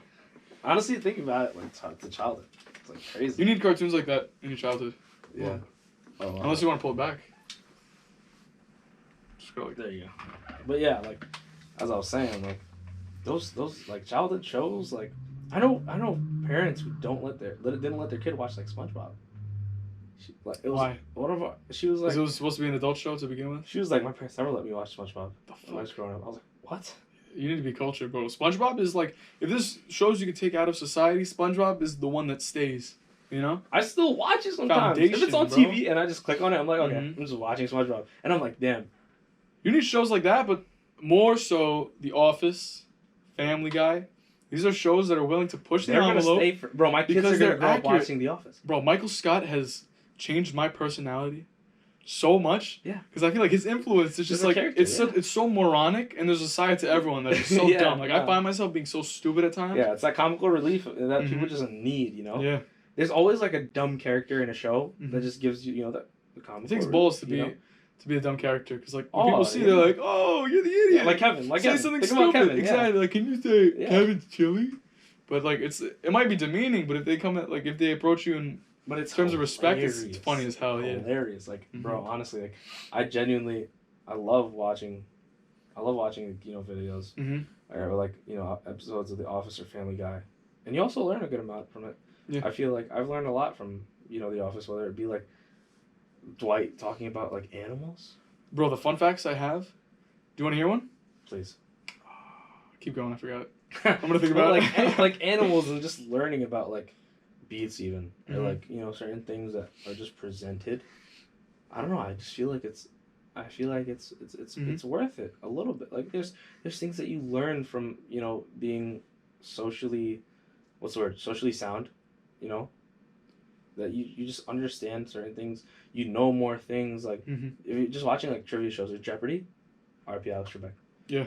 Goat, bro. I can't believe, bro. Bro, he didn't mess up. He did his job well, and he spoke with like this astute manner, you know? Fuck cancer, bro. Taking too many of my G's, bro. That ass, bro. Fuck cancer. That's one thing I'll always say for the rest of my life, no matter what. I'm usually wearing a bracelet. This is F-U cancer. Fuck, I took it off. Fuck cancer, but like... Cancer K, bro. That ass, cancer K. But, Yeah, that's mainly it for like in terms of like shows. I feel like it's worth it. I'm like whatever my kids are gonna watch, like watching like Impractical Jokers, bro. You just need that like thing that's gonna Hell yeah, reset those your guys mind. are comedy. Bro, you just need something you need to relief. yeah, you Relief. need something in your mind that's just gonna like take it away. Mm-hmm. For some people, it's shows. For some people, it's music. For some people, it's drugs. For some people, it's alcohol, etc. That's where perspective comes in, because like you were saying before, like, how do you determine whether someone needs help? Or like certain parents, if you tell them that you smoke weed, they're like, oh my god, you need help. You're lost. You're fucking up. Like, you need help. I see it now. The devil's lettuce. Exactly. But what if someone who just uses it recreationally, or like to take the edge off, or for perspective, because they saw like the doors of perception, you know? It's like you're opening up a path in your brain to think differently, and like that is very accurate. The thing is, I have friends. My brother smokes weed, you know, openly. Uh-huh.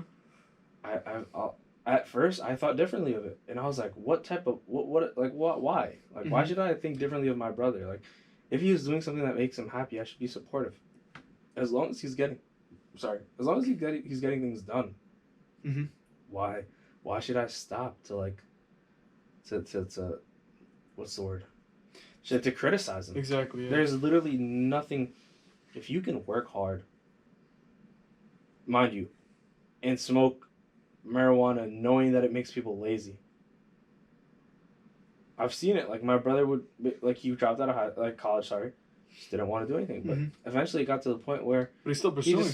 And now, he's doing well. He bought his own car. He's about to buy his own apartment. Like, if you're able to do certain things while, you know, then power to you. Mm-hmm. Power to you. Like, honestly, I at first, I was like, I'm just like, no, I can't. I'm just gonna judge my brother on this. Like, I'm just gonna judge him. Mm-hmm. But now I'm just like, no, he's my brother. I should love him. Like, you know, I should just encourage him. Like, if I see that he's doing too much and it's like stopping his productivity, then I'm gonna tell him, because that's what a friend does. That's what a brother does. That's what a brother does. Yeah. He told me, he was like, yo, Darren, thank you. Like, the other day, was it yesterday? I think it was yesterday. It was like 12:05 or something, and he had to go show somebody a house at 12. Or at like 12:15 or whatever. I don't know what time it was, but I woke him up and he was like, oh shoot, what time it is? And he was frantic, and he just got up and just ran out of the house. And he was like, yo, Darren, if you ever see me sleep past 12, please wake me up. If you ever see me sleep like before 12, just wake me up, please. And I was like, you know, I got it. Like, I'll like, if that's what it takes to help you, then I'm gonna do it for you now. But in the future, if you can't, you know, manage your own schedule, that's on you. You know, I'm not gonna be here forever. Yeah, I was gonna say, where do you draw the line between like the leash, you know? Yeah, I mean, if it's just lending a helping hand, by all means, I'll always do that for my brother. What if it reoccurs? If it reoccurs, then that's his... You know, bro, we've done it before, like, where we've tried to hold each other accountable for certain things, and if it just doesn't hold, then we'll just, like... You gotta take your own path, you know? But it incentivizes things, certainly. Like, I'm pretty sure if I do it long enough to wake him up, he'll just be doing it normally. So what if someone has this, like, this idea that, like, they don't want... It's not that they don't want help, it's just that, like, although to you it may seem like failure, to them, they don't care. Or they're like, do not help me out, or like, do not wake me up. Yeah, there's certain people that let me fail. Yeah, or like, because to learn, yeah. But some people are just stubborn. And sometimes they need that little bit of help. They need that little push to just keep going. Sometimes you need to call somebody. For example, when you call me, just to, like, get like an insight. Yeah, you like, maybe it's just like, I'll scramble your brain. That's all. Like, sometimes we just have a tunnel vision and we want to take it a certain way that we shouldn't. In other ways, like, you know, we need somebody else to, like, open the tunnel, make a cross section. Exactly. Yeah, it's less of approval and it's more of just perspective. You know, like, so I'll call you all the time. Yeah. And you call me, bro. It's like, if I'm gonna make a decision, like, I understand why people don't reach out to other people, because, like, you have to sacrifice your pride and telling them, like, I don't have the answer. I don't know what to do. I'm lost. Like, a lot of the shit I do, I don't know. I thought about it so hard the other day. What do you mean? Like, you know, just like, if I was brave enough to ask more questions in school, I would be way smarter. Simple. There's so much stuff that I just never understood in school. And you were afraid to ask? And I was afraid to ask. I had that in the beginning. I would never ask. I never ask. And I just realized that. And one thing I know about my brother, which is why he's so smart, like, whenever he doesn't understand, just ask. Fuck it, automatically. He is never afraid to not know something. And that's the reality you have to live with, that you're not going to know everything. And if you don't understand, you have to say something. Yeah. I didn't understand things in physics sometimes, but I would never ask. Because I feel like I couldn't even formulate the question. Like, I couldn't either, bro. I was struggling. bro, but if I couldn't like, let's say we learned something, and for like 5 seconds I dozed off during the most important part of it. you lose I the would whole never. subject, Yeah, you lose the entire topic Mhm. of the subject, then I would just get it wrong. Like, Yeah. you know, you fail a quiz, and you know, like it hurts. It sucks. But like our physics class was the only class that pushed us to that limit where we had to like worry about it. Mm-hmm. And did it make us better or worse? And like, you look at, there was definitely two extremes to that. Bro, it was a really satisfying end, like when you finish your homework and you get a good grade on the test, you're like, yes. Bro. And those times where the burden was just too heavy, you know? Yeah, no, 100%. Mm-hmm. You could be the one to talk about it the most because you were like about to sign a petition to get them out, like, you know. What was that? Remember, like, no, you're writing to like the principal and DOE, whatever. Yeah, no, that was during quarantine. During quarantine, that was extreme. When he was pushing his legal limit. Yeah, he was taking liberties that weren't his to take. Yeah, kind of like a government thing, you know, just like deciding what he decided to enforce without our consent. That's another thing, like the school system, I hated being told that I didn't have rights. Bro. To me, school is... Once we enter that building, you were stripped of all your rights. They say that. They check your locker, your phone, your bag, your body. They could tap you down. Have you ever been patted down by a dean? I have. What? Who? Williams. Why? It's happened a couple times where it's like whether we're going on a trip or whether he just comes in the bathroom and he's looking for whatever.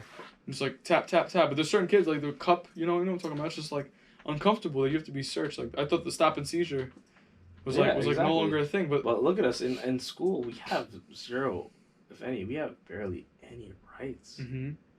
Bro, it's like a prison. It is. But at the same time, did that help us? Yes.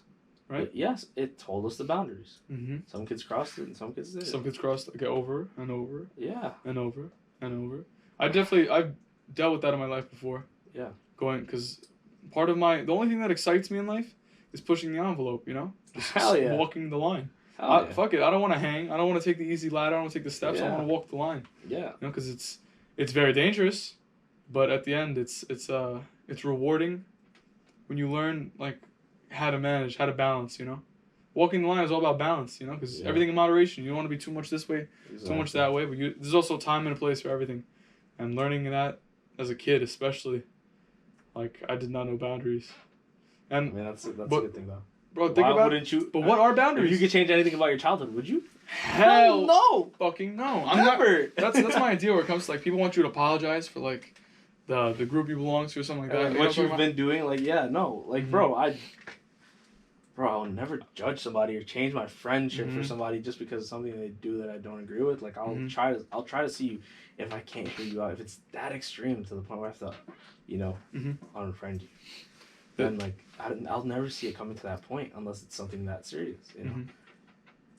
I come to that crossroads sometimes where it's like, what you were saying before about like, would you trade a friendship, stuff like that? Never, right? Never. And I feel like there's certain people I know that if someone famous walks in the room, they won't know me anymore. You know? Yeah, bro. It's like they will immediately drop my presence because someone they've never met, and it's like someone they established no connection with. Exactly. Like, yo, you're showing your boys you're mad comfortable. A girl comes in the room, yo, different. Mm-hmm.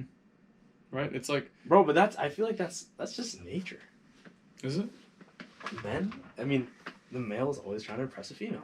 Yeah. That's our nature. Is that why men are funnier than women? It's a male trait.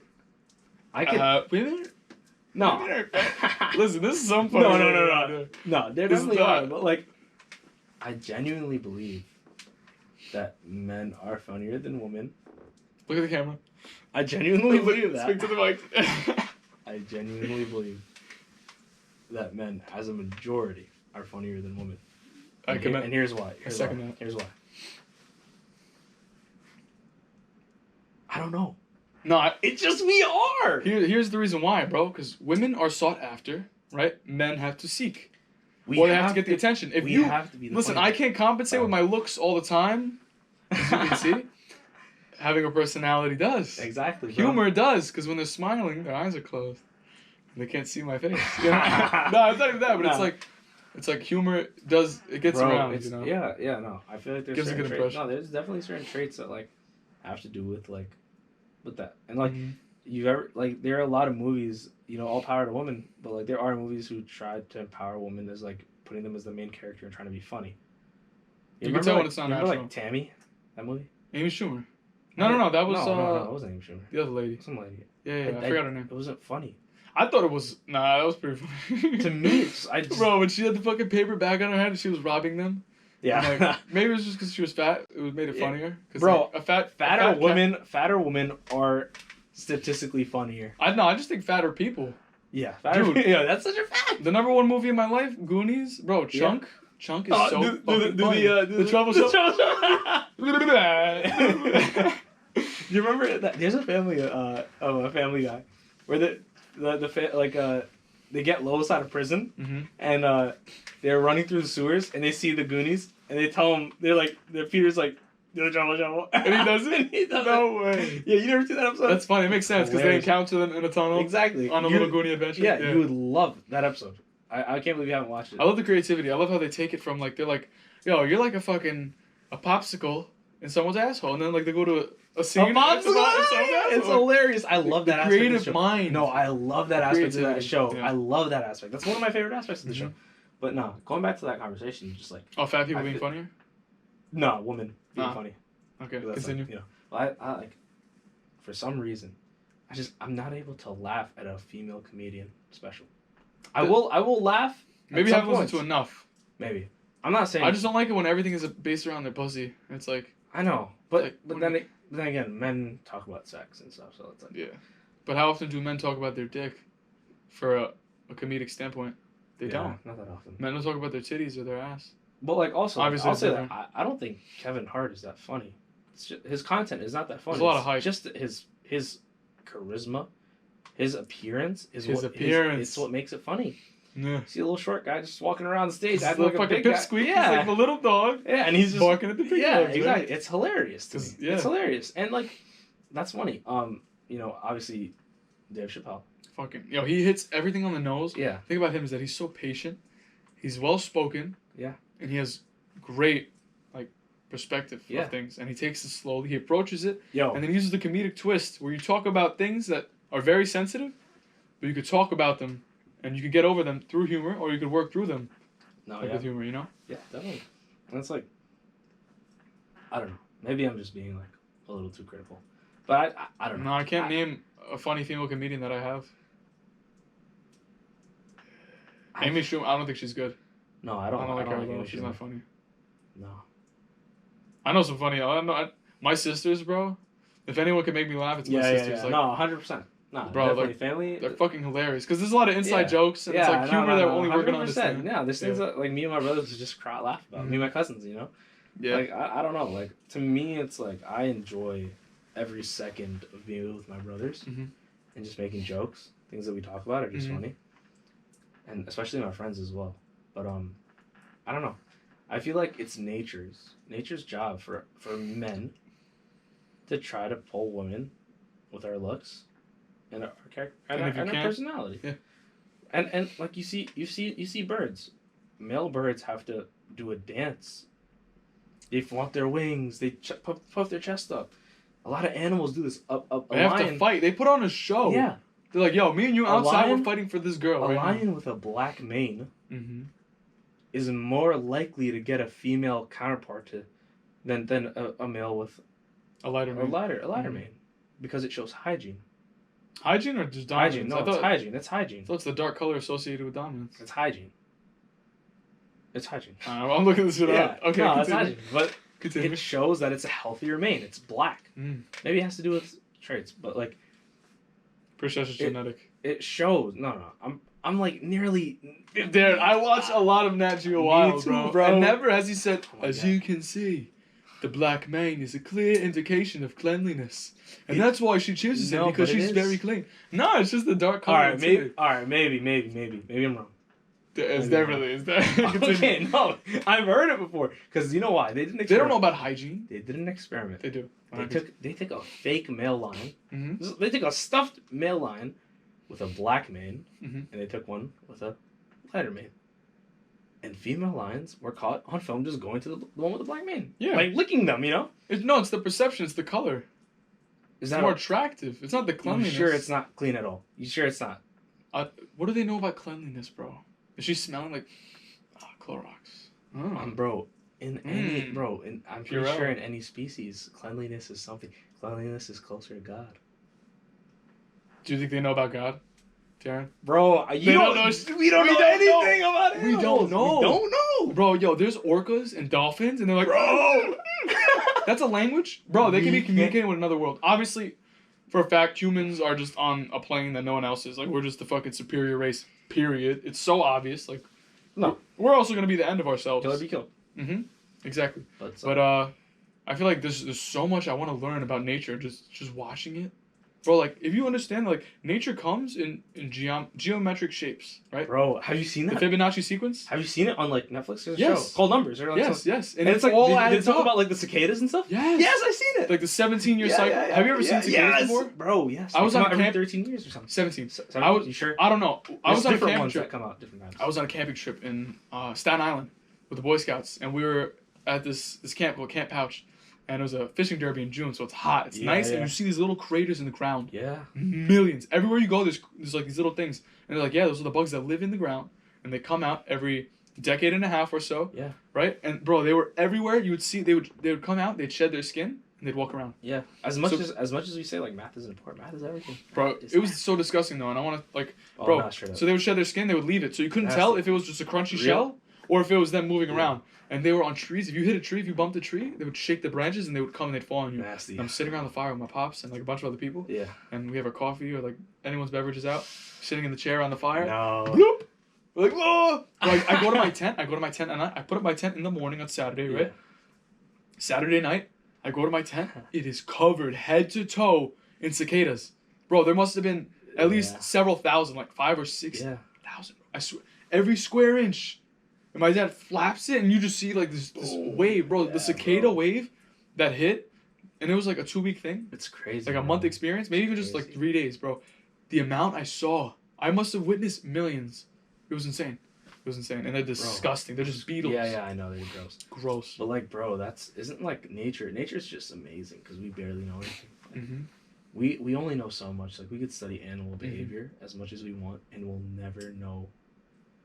What? Never? Well, we'll know, but like we'll never fully know. Ever? I don't think there's gonna be a point to where we could communicate.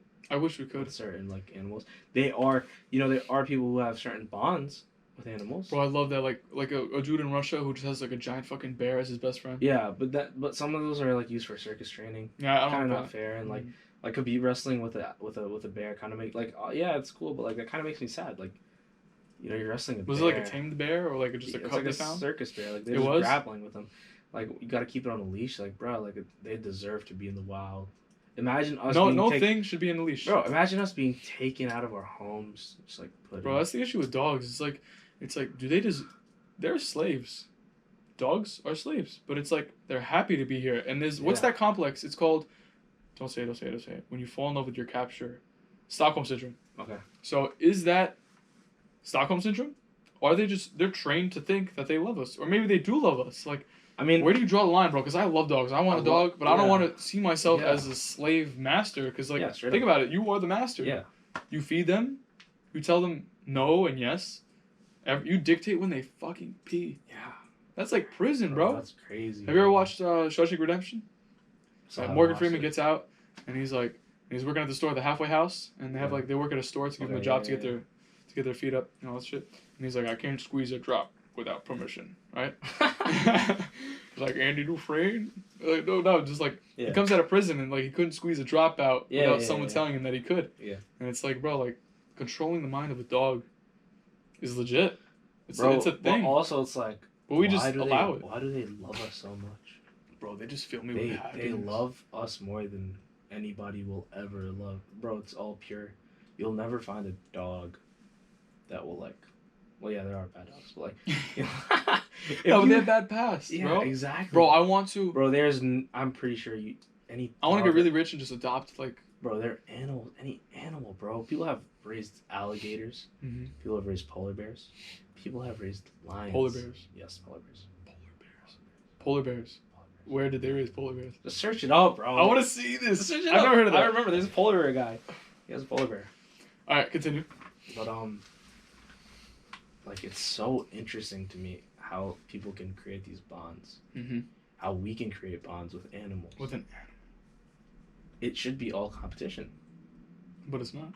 It's the exception, you know? We should be competing for game, you know? Bro, do you know how... Bro, when I hate poachers, bro. Mm-hmm. That shit hurts, bro. Like, the white rhinoceros? When we had the last one and we knew it was, like, the last male, and you couldn't artificially inseminate another female.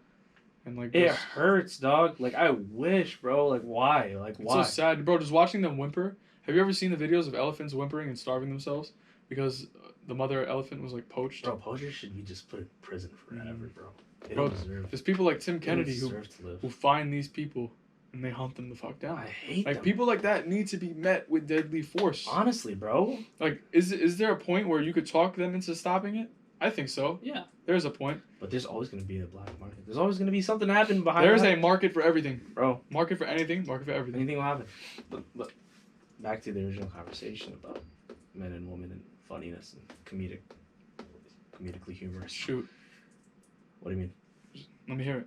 Like, like I just think that it's part of nature. We have to flaunt our wings. We have to puff our chest up, and we have to be like, you know, if we want our primary life, our primary goal in life is to reproduce. Mm-hmm. It's the only thing we're here for. I hear a lot about like woman independence, and I'm all for it. I'm not a woman, but I mean, like, if you want to be a person who is independent, period. I don't care what gender you are. Like, if you want to be independent, go ahead. But I feel like there's like this moral obligation where like men feel like they have to depend on women for this validation, you know, like how much pussy do you get, you know, like how much money do you make? Yeah. What are you able to show off to women? I feel like, yes, money speaks every language and money is every girl's type. I hope not, but I feel like it is regardless. To a certain extent, yeah. But it's like men need more. I feel like they need more confidence in themselves, and they have to understand the same thing. The movement that's going on with women and independence, like Meg Thee Stallion, like it's basically like you're a bad bitch, and they just talk about like how they don't need help. I just don't agree with her winning over Lil Baby. No. But I understand her message, and I understand why she has such a great following. No, for real. Some of her music is good. I'm not gonna knock her off. Female empowerment, you need that. Honestly, straight up, no. She deserves everything she's gotten. But then attributing a medal to her, not because she outplayed Lil Baby, just because she was a woman. Is that like affirmative action within their own thing? Yeah, it is. No, 100%. So Lil Baby lost. He outsold her. His music was better. His music is better. Bro, I saw a TikTok and it's her, like, one of her songs on her new album. It's like, is this who Lil Baby lost to? Bro. Lil Baby had 10 records solo that went platinum. Mm-hmm. He had his album on the #1 chart for a few weeks in a row. Mm-hmm. No, it was like more than a few weeks. It sold more copies. It went platinum 2 times already. Like, bro, you can't knock him off what he did. The generational, like, I just, what he did for the generation. Mm-hmm. That new Atlanta sound, him and Gunna. Mm-hmm. He's also very involved. I sent you a DM before. He's gonna donate $1.5 million from the bigger picture. Yeah, like the song that he made, and that song was so good, because he was like, he says he judged by the mind and heart. He doesn't judge by skin color. I like that. And he said that he's like, all whites aren't evil and not all cops are racist. You know, he says that in his song in the lyrics. Yeah. Or something like. It's something bigger like than black and white. It's bigger than change overnight. Yeah. Like, that's no. When I heard that song, message, that's a real song, bro. Bro, you know what's crazy? Because people look at him and they're gonna say, all right, first of all, he does drugs. Yeah. He flaunts jewelry. Yeah. He has guns. He's toting guns, right? And he has these cars, expensive cars, and he's from the hood. General idea in America is like, we're not gonna give this guy any credibility, right? Yeah. Because he's part of a picture that is associated with this negative side of the world, right? With poverty and shit like that, or with like this idea of the black man that is like not healthy, for sure, right? Because they're like, oh, look at him, he's flaunting guns, or shit like that. And there's a lot of things like with materialism that I disagree with, and just having guns and all the time, like, but you gotta pack, you gotta have it on you. Pop didn't have it on him. R.P. Pop. R.P. Pop, yo, what a fucking legend. But at the same time, like, bro, when I hear him, I'm like, bro, this is knowledge. Yeah. No, there's certain things. I don't care what anyone says, bro. Like, this applies. Straight up. If someone says something that I don't, like, if I can agree with what they're saying, and if I can apply it, and it makes sense, I don't care who the fuck is saying it. It makes sense, bro. Like, context is necessary, yes. Yeah. But if you can apply it to that context, then it makes fucking sense, and they should receive their due diligence, you know? Yeah. The respect. And he didn't get it. He didn't get it. Like, you know, like, she got it. You know, he doesn't care. He could live with that, and I like that. Like, it's all right. He doesn't need the affirmation. He doesn't need the affirmation. Yeah. And you know, straight up, like, even though it was like a societal thing. Was it a sacrifice? Do you think he's willing to accept because it was for a better purpose? Obviously, no. Like, imagine I like started a business and somebody else got credit for it, and like, or like even like you worked harder than somebody, you did better than them statistically. Joey's Pizza Shop. And just because the other person, you know, had like is you know is different than me, and they did, you know, they didn't do as good as me, but they did good. They deserve it. I mean, yeah, they beat the odds, but you can't beat the numbers. That's the thing, though, between qualitative and quantitative. Like, if you go directly by numbers, yeah. But if you go by social, that's the thing. I think his social impact is more powerful. Yeah, but she does do a lot of things. Two different groups. She does do a lot of things for kids, college students. That's good. Yeah, like she pays for people's tuitions and stuff like that. But also, like, what's his name? Remember that clip? It was like a rapper walking through a store, and he was like, "Yo, can you pay for my tuition?" And he was like, "Send me like." Uzi, usually it was Uzi. Yeah, it was Drake. Uzi. Yeah. And like I was like, "Yes, bro, we need more people like honestly." He's like, "Sure." Yeah. Because what is he gonna do? Drop 10 bands that day anyway? Yeah, exactly. You know, and I respect that. Like, you know, like people do that. And Lil Baby, he did a lot of scholarship. He did a scholarship stuff for his high school, and like, you know, that's good. And I'm pretty sure Meg did do a lot. And you know, she got the award, and so be it. You know, I'm not gonna be mad. If she got it, she did enough to get it. You know, you're not gonna get that far. She went through a lot. Yo, she's such a good. You know, she did great. You know, all power to her. And you know, like, giving power. You know, proving that, you know, black women can do just as much as, you know, any type of male. Bro, that's great. You know, but at the same time, I feel bad as a Lil Baby fan. That he should have gotten. And also, like, that's just a thing in the music industry where, you know, a lot of people do things for. Yeah. Well, I like how he doesn't care, because that same aspect. Who was the artist that was complaining that, like, you owe me my respect? Was it The Weeknd, or was it? No, it was The Weeknd. It was The Weeknd. He was like the Grammys are. All right. Here's the thing. I understand the Grammys are rigged as fuck. Yeah. It's all political. Kobe Bryant has one MVP. Kobe Bryant is probably the best basketball player ever. He only got one MVP, right? He has one MVP. LeBron only had... I don't give a shit if Bill Russell has 11 rings and 11 MVPs. I have more. I respect the amount of respect I have for Kobe Bryant, and this is before he died. Like, that's bro, right. when he retired, I cried. Yeah. So when he died, it was just fucking tenfold. You know, it was just sad, bro. Yeah, straight up. It was terrible. But like, having that validation of like an award or something like that, it didn't stop Kobe Bryant from changing. Like, his goal was to make a difference. And that was winning in his case, or winning championships, and he did that. So fuck the personal thing, fuck the MVP. I'm not here for the MVP, you know. And that's what Lil Baby's doing. Yeah. I hope, you know, and I just want artists to like realize that they have influence. And I feel like the reason why someone like The Weeknd is upset is maybe he feels like his influence isn't carried enough. No, but it's also like he had the record. He broke the record for most sales or whatever. I remember that. And like, for him fire too. For him to be completely taken out of the conversation. Yeah, he wasn't even was he nominated? Not nominated at all. Ridiculous. Yeah. I was like, what? I was like, who's making these decisions? Like, he should be. There's an agenda, bro. There's an agenda. Should be nominated for something. Tell me not. Like, I don't know if it's just because we're from New York, but like half the nominations you see, you just don't know. Bro, I didn't trust the Grammy since Macklemore won, bro. You're telling me Macklemore beat Kendrick and Drake? Which song? Was it like... It was the album. Was it Marmalade one? It was the album of the year. Rap album of the year.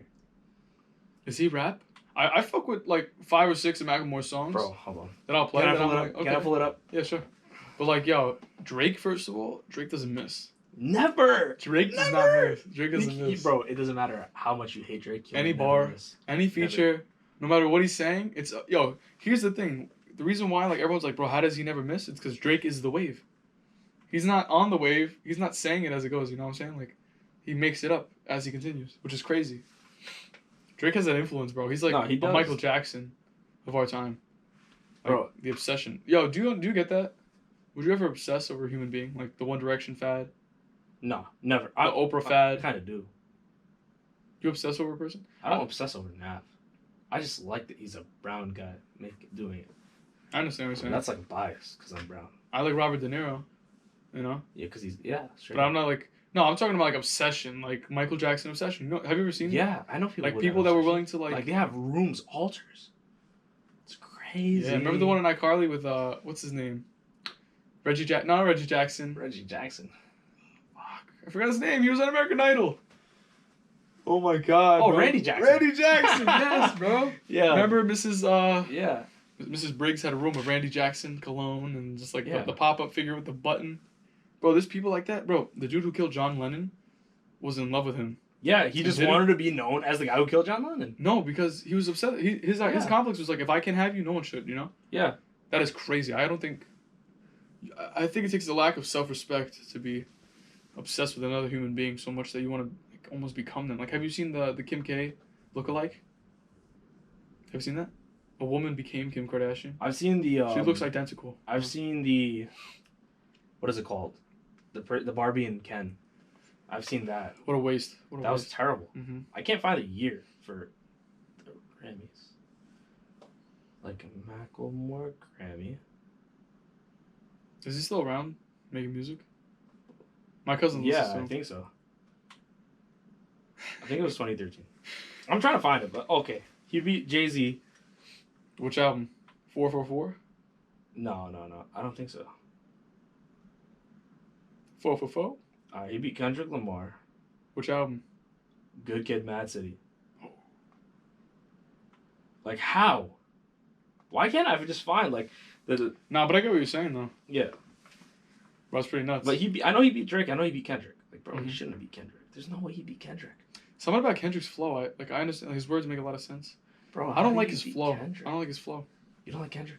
But, like, Kendrick's words are just, like... I like collard greens. Like, I like his old music, bro. Chingy, ching, ching. Think about anything. Drop that. Oh. Yeah, no. That's a good... No, but did you listen to Damn, his album? Mm-hmm. It was good. Did you not like it?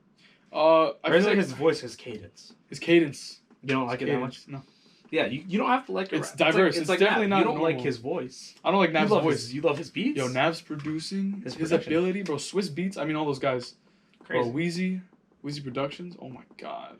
Yo, Nav and Wheezy just like their beats on that album, crazy. Mm-hmm. Metro Boomin. Yo, Nav and Metro Boomin did a collab album. If you didn't know. Yeah, I know, but Metro Boomin has an album where he doesn't say a word besides. Metro Boomin wants some more. Yeah, like he doesn't even say that. He doesn't. It's Young Thug. Yeah. He does, right? Yeah. Young Thug. Yo, Young Thug. Generational. Bro, here's the thing about Young Thug. Like, I don't understand half the words he's saying. Like, bro, you could play any Young Thug song and I'll sing along right now. Like, I don't know the words, but it's like I'm just like blabbing. Like, put it out. Bro, he says words that don't make sense. But like, remember the first time Lifestyle came out? Yeah. Yeah, no, it's crazy. I don't know how, bro. I genuinely don't know how, like, bro, he could create such a different vibe through just sound, change the entire hip hop. He changed the game. He changed everything. Yep. Mumble rap, everybody like, nah, it's never gonna last. Mumble rap, it's trash. Mm-hmm. What? Look at it now. It's all we listen to. It's mostly. It's such a vibe, bro. It's such a vibe, bro. It just shows that music is a universal language. You don't have to know what somebody's saying to like listen to it. And I love when they're versatile. Like when two worlds meet. Like when you hear Wiz Khalifa or like some rapper on a country song. Like you know who's been doing that a lot? They've been traveling to EDM, and I think it's dope. I think it was Wiz Khalifa. Like Fetty Wap took that route. Maybe it was because he was just desperate. Yeah. His music has been stopping, but I fuck with any music Fetty makes. Hell yeah. Any music he makes, I'm gonna listen to because I love that voice. Yeah, even if the song's trash, I'm not gonna like. If the song's trash, if I find it trash, I'm not gonna listen to it. No, but I'll give him a shot before. I'll give him a shot. I'll give anybody a shot. I listen to. Bro, you gotta hear my playlist. I listen to NBA YoungBoy. He's good. He has some songs that I like. Yeah. He's what's the word? I can't understand a word he's saying when he's on live. Oh yeah, nah. Push that bitch. Is that Florida? It's that Florida like slang. That's Jacksonville, right? No. I don't know where, bro. I think it's like West Palm Beach, like the south side. Probably. Like Pompano Beach. That's where like Kodak's from. Yeah. Kodak is another one. Like you don't understand what they're saying. I'm feeling the found the LL, found the Germany, kind of LL. It's crazy, bro. Half these rappers are so like literate. Yeah. But Lil Baby knows a lot, bro. Like he does. Saying like no, one who definitely does is Lil Wayne. Lil Wayne similes, bro. His punchlines, yeah. his punchlines are insane. Mm-hmm. Like, bro, it didn't like He has a lot of knowledge, knowledge. but like, it's like soon as I come, I come straight to my senses. Yeah. You don't understand that when you're like 12 or that hit me in 11, in 6th grade. I was like, how? You told me in 6th grade. Yes. Continue. Nah. Young? Not Young Thug. Lil Wayne, bro. Like, Lil Wayne is a revolution. He makes a lot of sense. Snoop Dogg is like a different version of what's his name, Juice, with like the freestyling aspect. They can just go off the dome and they just got it like that, you know. They're just made. Snoop Dogg is a made man. Like no matter what he does at this point, he's solidified in his position. But I feel like Juice doesn't get the respect he deserves. You know? Nah. I mean, Juice, like he got respect when he died, but after that, like I haven't heard. Like I miss him, bro. Like him, Juice people like him and X, bro. No, they were definitely vibes. X was just say on Freud if you don't know his name, XXX. Who doesn't know that? Yeah, right. Bro, he had such a positive influence on the world. No, he did, bro. He came from shit. He came. I think he stabbed someone 9 times, or maybe he was involved in 9 stabbings. He did some bad stuff. He was like domestic abuse. And woman abuser. But and he changed. But he changed, and that show. It's just it's just a sentiment to like the world that change is possible through anybody. Mm-hmm. But they killed him. Someone with a positive outlook, who was doing good for the world, was killed for a bag. Was it for a bag? It was for a bag of money. You think so? I mean, that's all it was. You think it was something else they were chasing? The people walked into the dealership. It was an exotic car dealership. They walked in and they saw X, and they were like, "All right, this person probably has." He was driving a McLaren. I thought they were keeping track of him. Probably keeping. I don't know what it is, man. It wasn't a McLaren. It was an i8. It was an i8. Yeah, sorry. But a lot of people just keep like. A lot of people put tabs on people's heads still. That's still a thing, bro. Isn't what's his name gonna put 1.5 on? Lil Durk is about to put 1.5 on something. Quando Rondo. Yeah, why? That's NBA. Oh, he killed King Von. King Von. Quando Rondo dropped a diss track. Not a diss track, but a track. He was like at the end of the song, he was like, he said something along the line, or like within the song, he said something along the lines of like, he shouldn't have put his hands on me. Now he's not like breathing or something like that. He shouldn't have put his hands on me, and now he's dead or something. Is he a suspect in King Von's death? He wasn't charged with anything. No, was he in the vicinity or like? He was at the nightclub. He was at the nightclub with King Von when both of them prior they had beef. King Von and what's his name? What just happened? I don't know. Computer died. No. I forgot to plug it in. Camera. So anyway, King Von. Nah, the volume's gonna suck. I gotta pause it. Hold on. We could wrap up when we start up again. Fuck me. I was like, something's wrong. You know what? I just heard a pop and then another pop. Like, quick break. Let your ears breathe. Wanna go upstairs for a minute? Or we could just end it here. We've been here for like what? 2 hours. We have to end here, but we could recuperate and then. Quick game of 2K. Get some water. Bro, that's one thing I was thinking about. Like, you know how people do? They play cards. Yeah. And they talk. Why not 2K in chat, right? Yeah. Play 2K and just. That's like the podcast. Just talk it out. 2K and talk. Mm-hmm. Then you're gonna be focused on the game and have like blank spots. Hmm. But then you'll be focusing on the game. You get blank spots and stuff. Yeah. I'm like, oh my god, fuck. Bro, I love how we're just going like around the world right now. Sorry about that. Mm-hmm. We're back. We're back. Sorry about that. One more time. Bow! Anyway, we're back. As I was saying, King Von and Quando Rondo. Yeah. They had beef prior to their incident. They were both in a nightclub in Atlanta. Well, they were looking at each other probably. Altercation, scuffle. King Von puts his hands on Quando Rondo. So then Quando Rondo's mans, they take it outside. They're fighting. King Von is seeing the video. Punches somebody. Beating him up. Some guy comes around the corner with a gun. Shoots King Von. King Von's dead. Quando Rondo releases a track. He was like, we scream in self-defense. He should have had it on him. And then they're also like, you know, they're also saying, you know, certain things like he shouldn't have put his hands on me. Why do they say these things if they know it's like gonna self-incriminate? He released that song, but he released that after all the charges were dropped against him, or charges were dropped against him. Like, why did Melly? He described the murder. I know. But the guy who did shoot was Continue. all my fault. The guy who did shoot was like was charged. And What's here we happening? are. Here we are. Quantarano drops a song. He was like, I heard you only dropped $1 million on my head. Make it 8. He was like, make it 8 because you're only worth $1 million. That's what Quantarano was like, make it 8 because you're only worth $1 million. So, Lil Durk, I believe. You think he's worth more than that? No, he's worth a lot, bro. He just made a song with Drake. Yeah. He got played big time. Bro, anyone that collabs with Drake is... Bro, but Lil Durk, I was listening to Lil Durk since 2013, bro. Where's the streets, bro? Who did Drake collab with recently on a song? That was like, he wasn't a big name. Young Blue. Mm-hmm. Like what song was it? I forget. It's gonna hit me. I didn't like it. Something about a heart. Something about love. She's mine. That was it? Things like that. I didn't hear it, but I mean, like, that's good. Yeah. If he's creating. Yeah, no, he's getting a lot of recognition. Like, Mm-hmm. Drake brings a lot of recognition to a lot of artists, and that's beautiful. Could use some power. But yeah, like, Quantarano. I think Quantarano is going to get killed. Lil Durk is a black disciple from Chicago. It's a BD. He's part of a gang. I was gonna say, yeah. Explain the gang term. Okay, so in Chicago, there are 2 separate spots. There are the BDs and the GDs, Mm-hmm. the black disciples and the gangster disciples. In the past, it was just drug trafficking. Who could make more money selling drugs. Eventually, growing up, it became more gang violence, shooting, killing. So growing up, the GDs were from 63rd and like lower in the street system. Mm-hmm. So 64th and up were all BDs. It was territorial. Mm-hmm.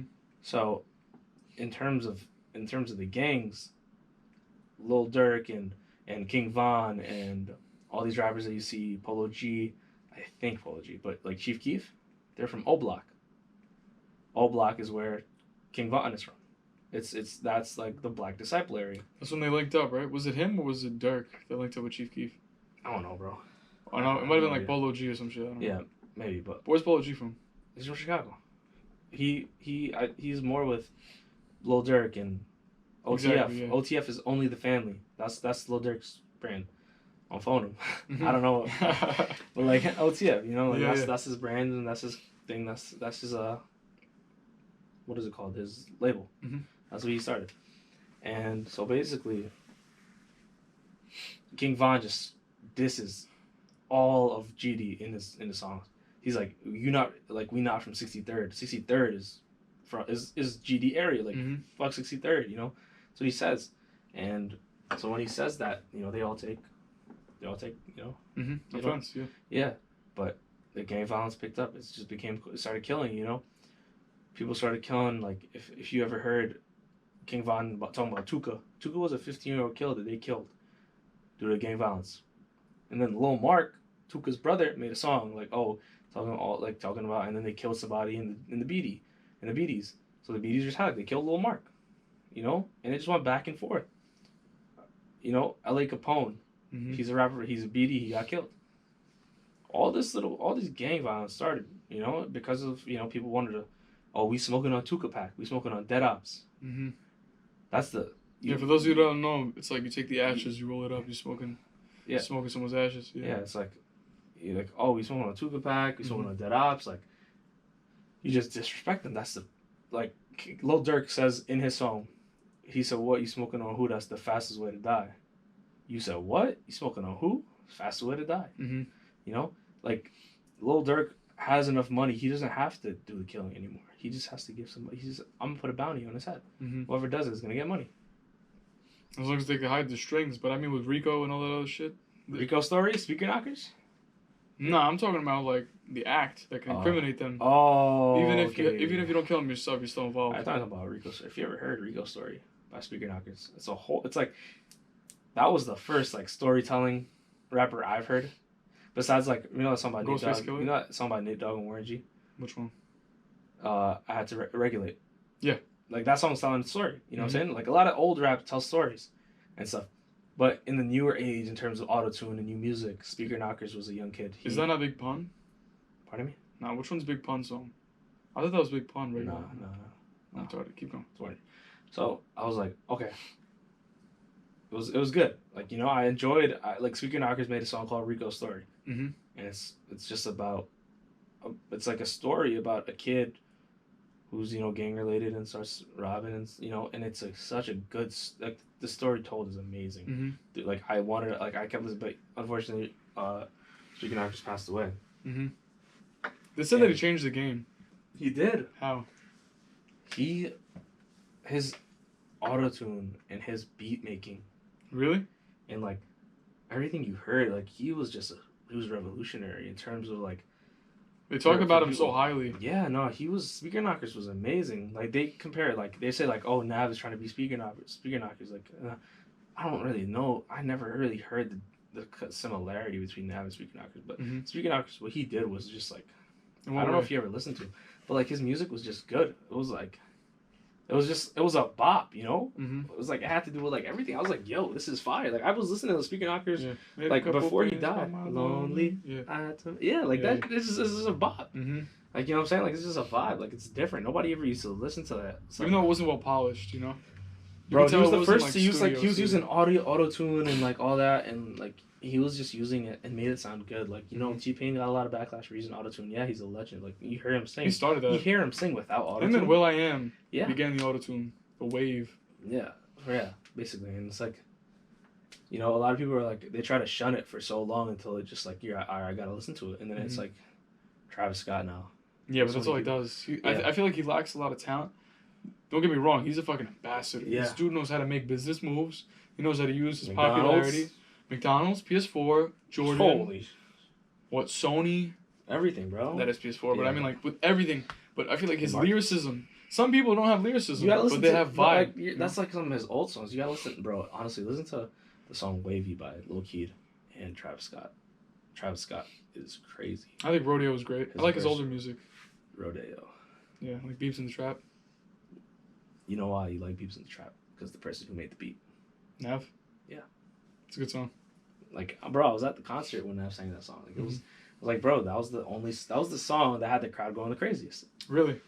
Beeps in the Trap. Bro, Travis Scott, seeing that somebody like, Travis Scott put Nav on, bro. Put Nav on the spot. That's good. Nobody knew that Nav made back-to-back for Drake. I didn't. I'm learning this right now. He made the beat. That's nuts, bro. Giving them the exposure they deserve, like, bro, everything is attributed. Like, if you hear a beat, for some reason, every time I hear, every Pop Smoke beat, every drill beat has his face on it. Yeah. He didn't create it. No. He's the voice. He's the demeanor. Demeanor. He's the deep voice. But I'm talking about, like, the actual beat. Yeah. They credit to the guy who's singing on mellow, actual beats. You hear that. That's good that the producers getting way more. Axel. Yeah. Axel. Is that it? Axel, AXL. Axel beats. Gotcha. But they don't say beats. Axel. Yeah, it's like a little reverb. Yeah. Like producers are getting way more credit, and that's good. Mm-hmm. But that's behind the scenes, bro. Yeah, like I was like Weezy out here, like bro, that tag picked up so much clout. Because of Drake. Weezy produced it, and Weezy F made me. Yeah. She held it down, so she got a Mercedes. Like, you see what I'm saying? Like that one bar, bro. Do you know how much that revolutionized Weezy? They ran me 10,000 at like Brady. Exactly. Bro, every bar he has so much. Bro, it just pertains to everything we learn about, everything we know, Yeah, but like, anyway, the gang violence got bad, and so now Lil Durk is trying to get King Von. Lil Durk is trying to get a vengeance for King Von. Speaking of like storytelling, have you heard Ghostface Killer's song about basically this kid? He wants to get into a gang, so you got to get jumped in. They jump him in, and they're like, all right, now you got to rape someone. Mm-hmm. So they pick up this lady on the curbside, waiting for a bus probably or something like that, maybe just walking, and they beat her. They put a bag on her head. They put a bag on her head to begin with. They bring her into the room. They beat her. They start raping her. He's the last one, and they're like, all right, now that you raped her, you got to take the mask off. Yeah. Right? You got to look her in her eyes before we kill her. Mm. Because there could be no witnesses to this. So they're about to kill her. It turns out it's the kid's mom. And this kid, the guy singing the song, he says the true story. Yeah. He says he watched, so the mother screamed louder, he said, like, when she figured that it was on her own son, louder than when she was being raped and beaten. And then he's telling the story like, they killed the mother and the kid killed himself. And he was like, I knew this because I was there too. And he was involved in the raping and the beating. And he was gangbanging, he was part of that. Mm-hmm. And this story, bro, it's riveting. Like, you get goosebumps. I know, it's like Stan, Eminem. Any storytelling song is just like... Bro, that's why 8 Mile slaps. You ever heard Ross Cappuccioni, whatever? No. I forgot. It's by Jordan Lucas. Jordan Lucas has bars. I thought it was a black guy. Bro, he is a black guy. He is? Who's the white dude that sounds black like as fuck? Logic? No. Like, No. This sounds like I don't Logic. know. Yo, Logic in his excuse. Oh yeah. He's like, bro. I'm half. He's like, bro, I'm like a quarter black, like somewhere down the line. That's one thing I don't agree with. Like people like, bro, like I could say N-word because like, listen, like I'm 10% Puerto Rican, right? Yeah. And Puerto Rico itself is an island in the Caribbean that was inhabited, and then it was overcome, and then it was taken over by people of color, and then we were enslaved. And like people are just making these traces, like why they could just use a word. Yeah. I'm like, bro, I don't understand. To me, it's like almost like a blanket identity. Yeah. Like. Yeah. It's like anonymity almost. Like I could say it. I have the approval. I have this pass. You know. Yeah. I feel like that's also a system of leverage, is it not? No, to create it is. difference. Nah, but it's like it is what it is. It's something that's just gonna be in the society, and like you're just gonna have to live with that. Mm-hmm. I know damn well every person listening to this has said it, so I don't give a fuck, right? Yeah, probably. Bro, here's a question, Darren. If you have a black friend, he comes up to you, and goes, "Yo, Darren, you my nigga, bro." What are you gonna respond? I'll be like, okay. I'll be like, okay. I'll just live that way, like like all right, like. Okay. What do you want me to say? Like I was just like, what do you want me to say? Like, do you respond back? Do you say it back? If it's a term of camaraderie, and he's saying it's endearment in that. No, that case, yeah. It's like, bro, I love you, bro. Yeah. You're gonna say it back? You're gonna say you my nigga too? Maybe. Or, I mean, people are so afraid to say it, but I feel like it's like obviously context matters. 100%. Yeah. And I'm probably never gonna say that word unless it's spoken to me first, or unless I'm singing a song, right? Yeah. But like at the same time, like why is there this term? Some people aren't allowed to say it, some people are. It's creating not a divide, but to me it's leverage. Right? No. It's like almost like a little better, you know? It's like puffing my chest, like I could do it, you can't. Nah, it's fucking definitely, what? And it exists in the mind. It's all in the head.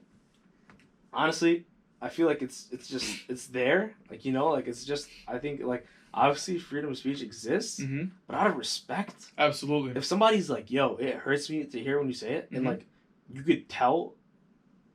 By all means, I don't think you should I don't think somebody should say it if that's the case. Like, if you have enough people telling you that, like, when is it gonna happen to the point where like, why? Well, like, it's the sentiment behind it. Like, even though it is endearment. But here's the thing. So there's some people who who believe that they need to monitor other people's speech, and they need to check them. Okay, I understand that. But the same people who say, yo, check your boy, bro. Why is he saying that around us?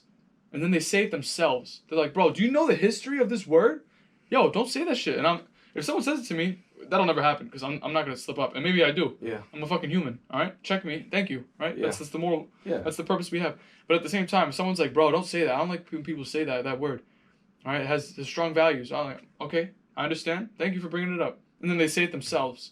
No. Yeah. And they say it themselves. I'm like, bro, no, that's a system to me, creating leverage. Is it not? It's almost superior. I feel like people use it in that way. Word, yeah, it's like a privilege, is it not? Yeah, and like genuinely, but like here's the thing, like when you say like, oh, I could say it, like like if I were to call you an Italian greaseball, like I know you wouldn't care. Yeah. But you find it funny, but like to other people it's gonna be insulting. Yeah, like you know what I'm saying? Some people really hate the word. Like, what's the?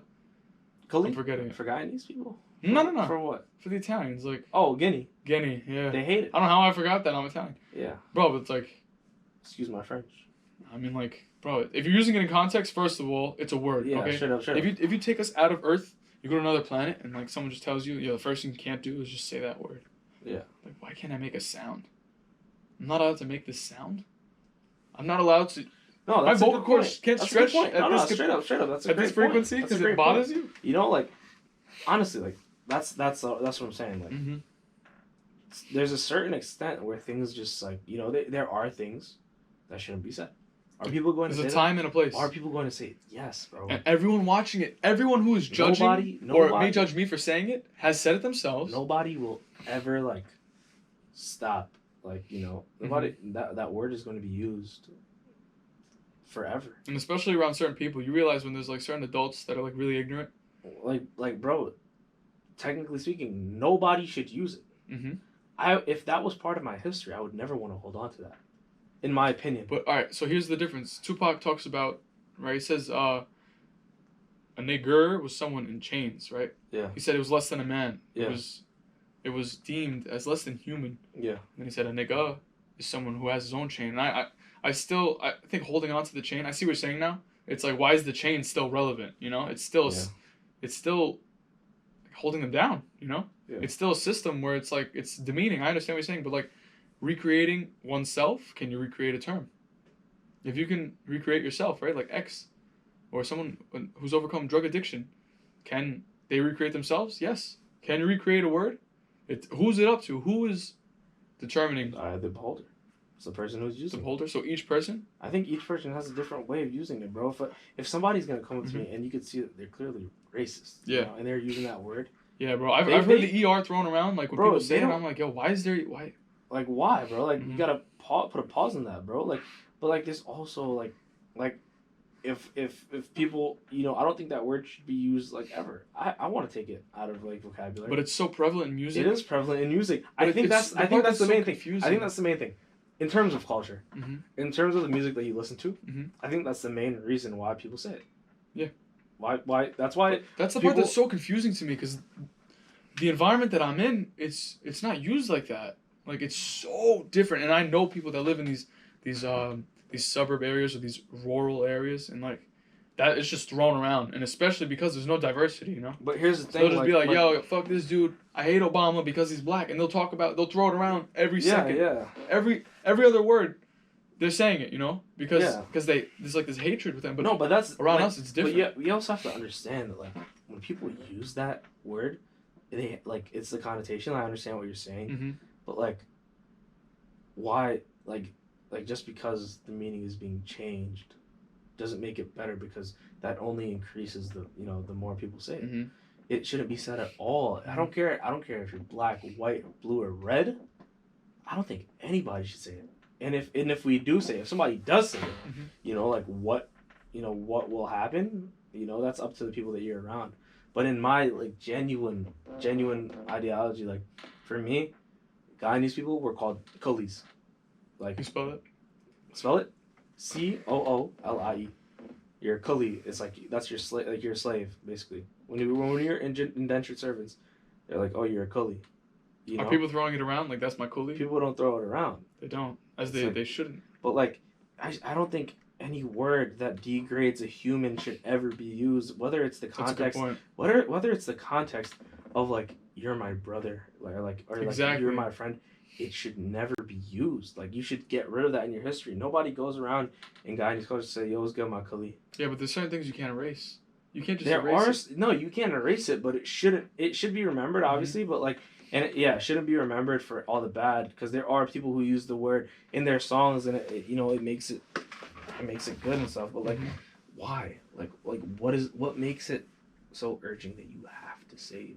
You don't need to say it. Nobody needs to say it. But why? I think it's the cultural aspect of everything. The cultural aspect that we live in today is like, okay, we listen to hip hop music and a lot of people say it. Nav used to say it, and he doesn't say it anymore. The confusing part is the brotherhood aspect. When someone says it as a term of endearment, like, you are my brother. Nav said it in Beavs in the Trap. You know, nobody found offense to it. But it was, but certain people who did were like, "Yo, we don't like that you're saying it. You know, I don't think you're allowed to say it. You're not entitled to it, right?" But prior to when he was saying it in most of his music, you know, nobody ever gave him prompt. People who gave him most of the respect, Meek Mill was listening to Nav. One of the first people to ever listen to Nav. Meek Mill was posting on his Instagram videos of him singing Nav and having the caption as like, you know, the caption as like his lyrics. Travis Scott made Beavs in the Trap with Nav, and he said nigga in it. Like, nobody, you know, it only went only until he got into mainstream, really. People were like, yo, why is he saying? So do you think that's him being censored, or is it him being aware? I think it's just him being aware, because he doesn't say anymore, right? Like, people respect him for it. Like, you know, it's just that some people, you just have to make a certain change. Like, if it's really affecting somebody, and you see that it does, by all means, you should just stop. Like, I don't think there should be a debate whether or not, like, you know, like, oh, like honestly, I don't care who you are. Like, I definitely think that people should stop saying it. And even if I say it, like, I definitely want to stop. Like, don't get me wrong. Like, I don't like using it. Like, it's like a guilty pleasure almost. No, it's not even a pleasure. It's just using it to use it. Like, I feel like the more you tell someone not to say it, the more they're gonna want to say it. No, like, definitely, bro. There's also a principle that conflicts with. Bro, like people use it day and night. It's a word that has been left in the past. I mean, that shouldn't be left in the past. It carries a lot of substance. But at the same time, like, why would anybody want to keep that? Like, you can't get rid of history. I understand what you're saying, but at the same time, there are so many other words that people were called by in history that just aren't used anymore. Mm-hmm. Like, people don't use it. It's not meant to be used. Can you give an example? Like, nobody says it. That's right. Nobody says it. Like, in Guyana, like, we don't want to be remembered. Maybe it's because that also has to do with the American culture not having a large idea of Guyana and the struggles they've been through. This is true. We were never educated about Guyana. I didn't know it was a thing until I met you. Yeah. That Guyana was a place. Yeah, it's the only English-speaking country in South America. Like, nobody knows about it. But at the same time, it's like, we know about it, but we don't say it. Yeah. There are people, no, don't get me wrong. There are people in Guyana that's like, yo, Kali, we'll just say it. You know what I'm saying? Like, it is what it is. But, like, if somebody called me that, I would just be like, I wouldn't care, but I would also be like, damn, that's the reality. Mm-hmm. That's what it was. But I could understand why people would feel the way when you use the N-word. I think there's also... When someone uses the N-word, it was not. I think the fundamental issue of limiting speech, period, right? So we've seen speech limited from fascism before, right? Stuff like that, propaganda. And we saw with the Nazis. And then you see limiting of speech for good things. Both, however, once you limit speech, you are starting a very dangerous game. You're infringing on the right of a human being. Yeah, but you're starting a very dangerous game, and that's psychological. There's two different things. There's societal, and then there's government based. Like, in terms of societal norms, I prefer to be respectful in the aspect that, like, I'll tell somebody, I'll try to tell somebody, like, not to say it. Like, if that's the case, like, I feel like it's not my job. But it's something I can do to make the world a better place. I just don't even though I do use it among my friends, among my friends of color, like, and they use it with me, of course, as well. There is a part of me that's like, damn, I don't really, like, honestly, I could just stop whenever I want. I could just stop right now, like, yeah, and they could too. But it's genuinely, it's because I feel it's because of the culture and the music that we listen to. Sorry. Yeah, I know what you're saying. Part of most of it, like. I genuinely believe, like, the music is part of it. Like, No, it's the largest influence. It's the largest influence. The culture. I think at this point it's the only thing carrying. Yeah, culture. Bro, do you know why? Like, in my opinion, like, look at your neighborhood. It's a very nice neighborhood, right? But you're gonna see a whole bunch of kids that have a nice house and a nice family and a nice school and enough money to have good education, go to college, get a nice job. They want to live a certain lifestyle because of the music they listen to. Like, yes, you are a product of your environment. If you surround yourself, by that, not saying you're going to end up like that, but if you're a kid and you have everything at your feet, people like in the hood, we didn't ask for that. Like, I consider I grew up in a dangerous area, bro. There's a trap house across, just, like, literally down my block. Like what? Like, bro, I grew up in the forefront of it. My house got robbed, bro. I was robbed. I was mugged at knife point. Like, bro, we are products of our environment. We didn't ask for it to be that way. When you have everything being handed to you, and you have everything, like, and you're deciding to, like, you grew up in a nice house and you want to be gang and you want to do all of that. Like, bro, what do you, like, why? I don't understand that. Like, sometimes I feel like there are, people make it out, of course. But I don't know. I'll just never be able to understand it. Like, I feel like those are kids that are misled. And the thing about the media and especially music is that it's a huge influence. No, it definitely is a huge on the influence. youth. And the thing is, maybe they don't have certain roles in their life that have catered to this maturity, or they don't have the right options, or maybe they're just misled in general, Yeah. But I think it's also an individual decision. Like, what do you want to attach yourself to? And the thing about rap is so influential, and it's the biggest thing right now because they tell a story, about the struggle. And the thing about telling the story of the struggle and part of it becoming the wave, Yeah. it has this massive influence, and that kids want to associate themselves with something that has to do with the wave, you know? So they want to be a part of something that everyone can relate to. So they want, I feel like it's this validation, you know? So knowing the lyrics to a rap song that just came out, like for some reason, a lot of people feel the need to screenshot when they're listening to a new song that just dropped. Oh, hell yeah, I do it all the time. But I don't understand why. It's like, just listen to it then, you know? But it's like, why do people have to know? Like, why? Like, hey, look, I'm listening to this. Or it's like, as soon as Trav drops something, or it's like, look, I'm listening to Trav, screenshot. Like, why? I mean, it's just sharing what, like, you know, in terms of yeah. social media, it's just, we like to share what we're doing. Exactly. Or share your take. So, yeah, exactly. I understand. We want to share our opinion. I don't know. I don't think a lot of people are sharing their taste. I don't think they're sharing their opinion. I think it gets to a point when you realize... They want credit. They want social... They want points. Yeah, exactly. You know? No, 100%. That's why kids like that would throw away their life, because they just want credit. They want street cred. They hear about, oh, street cred, I want that. Mm-hmm. You know, like, bro, you're not going to earn it, little Jimmy. Here. Exactly. Yeah. But here's the thing. You don't want to earn that. Because why would you need if there is a whole group of people that a majority of them decide that something that they hold near and dear to their heart, that their ancestors had to go through, and they deem it, like, they decide that, like, they don't feel comfortable with a certain type of person saying that word, I feel like we should respect that. Absolutely. Like, but if they contradict that themselves, they're throwing it out the window. Yeah. Any respect for that, or for the words that they used previously, right? To justify why they don't want it to be heard. If you can't respect that decision or the request of theirs, then that is racism. That is ignorance, and that's just like unethical, right? But if they violate that rule themselves and create, I feel like, an area that they can step into, and that others can't, it's an obvious divide. And we know about divisiveness in history, and it doesn't have color. You know, it's been based on color, but racism you can be black and a racist. You can be white and a racist. Oftentimes we just associate white with racism. Racist, correct. No, white true, is racist, right? And this white, it's like this idea that we need to break down whiteness. Yes, you need to break down white supremacy. I don't identify as white. I'm an Italian American, you know? I'm Italian.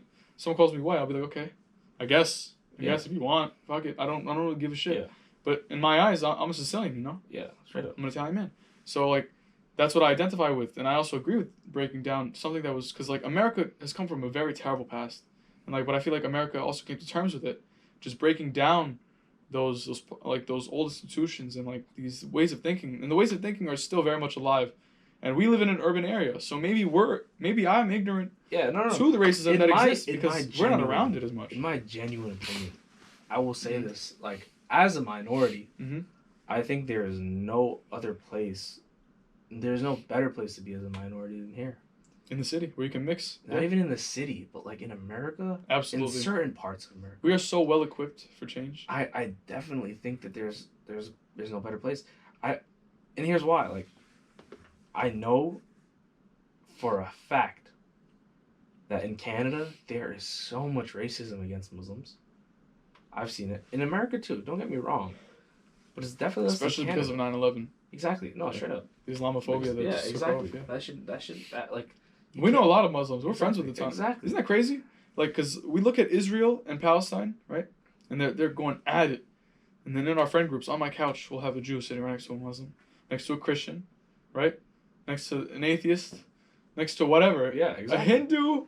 Bro, it's like, what? Yeah, I know. It's mind-boggling to me. No, straight up. It's a melting pot. You know, that's the thing about living in the city. And it's great, but yeah, I don't know, like, there's a reason why people want to come to America.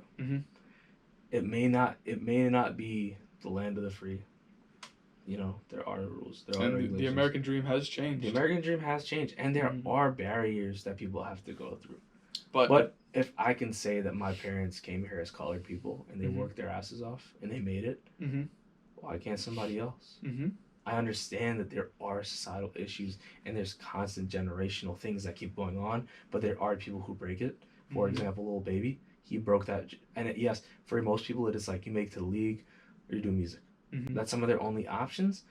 I feel like to limit yourself to those options are what causes people to eventually not make it anywhere. If you're trapping your mind in that idea that you only have two options.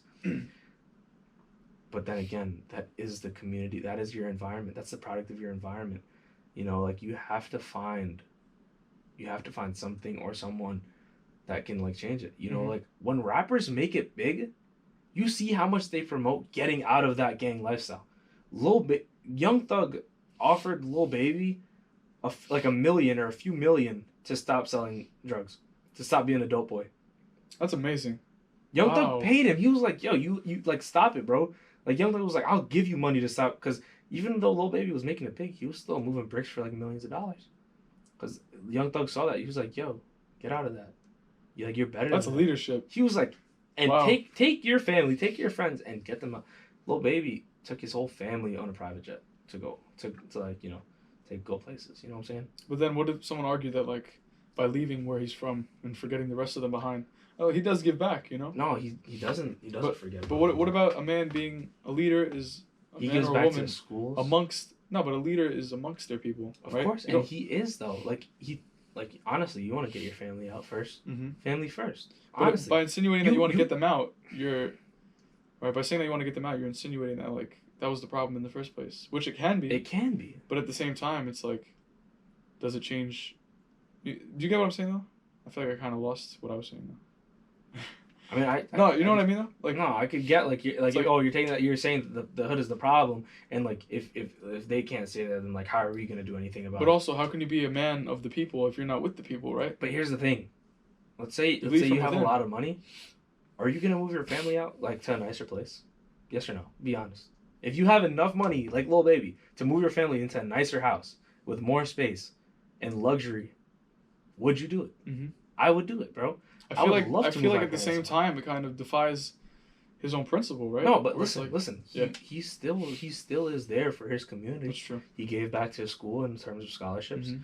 He has $1.5 million from a song that he made, and he wants to give it back. Mm-hmm. I'm pretty sure he's given money he's signed people to his record label, 4PF. Mm-hmm. He's done a lot. Like even if he did move his family out, that's something that he just did, you know? Yeah. Like a lot of people talk about moving their family out the projects. Yeah, family first. Mm-hmm. You can move your family out, and then you want to make a foundation for the people around you. That is still there. In my opinion, it's family first. So they can get out. I would get my family out first, and then after, you know, I would go funnel back. Yeah, I'm just saying. I think it would be harder to make change from within if you're not still within. You know. From an outside source. I can understand that. It's almost like. But you have to understand that he grew up there his whole life. If he decides to leave and still try to make, you know, he has his own agenda. Yeah. Like, it's not like he's being the mayor. He shouldn't be contractually obligated to stay there. Yeah. He's not the congressperson for that. And it's not an environment that's conducive of success. Exactly. Often. So like, you know, what he's doing is great. Like, you know what I'm saying? Like, it's all part of it. Yeah. No, going back to what you were saying about like, people thinking or limiting their options to only making it out through basketball or through rap, and that kind of brought back the idea, the principle. Although affirmative action is to serve and help someone who's disadvantaged, there's a principle inside it that, you know, it indicates and it sponsors human inertia, you know, where it's like, we're just going to let this carry you forward instead of merit, you know, where it's like... It genuinely depends the crowd that you're around, bro. I feel like it's so complicated, each specific case. Like, I genuinely believe, me with all my heart, that it's the crowd that you're around. Hell yeah. We have everything.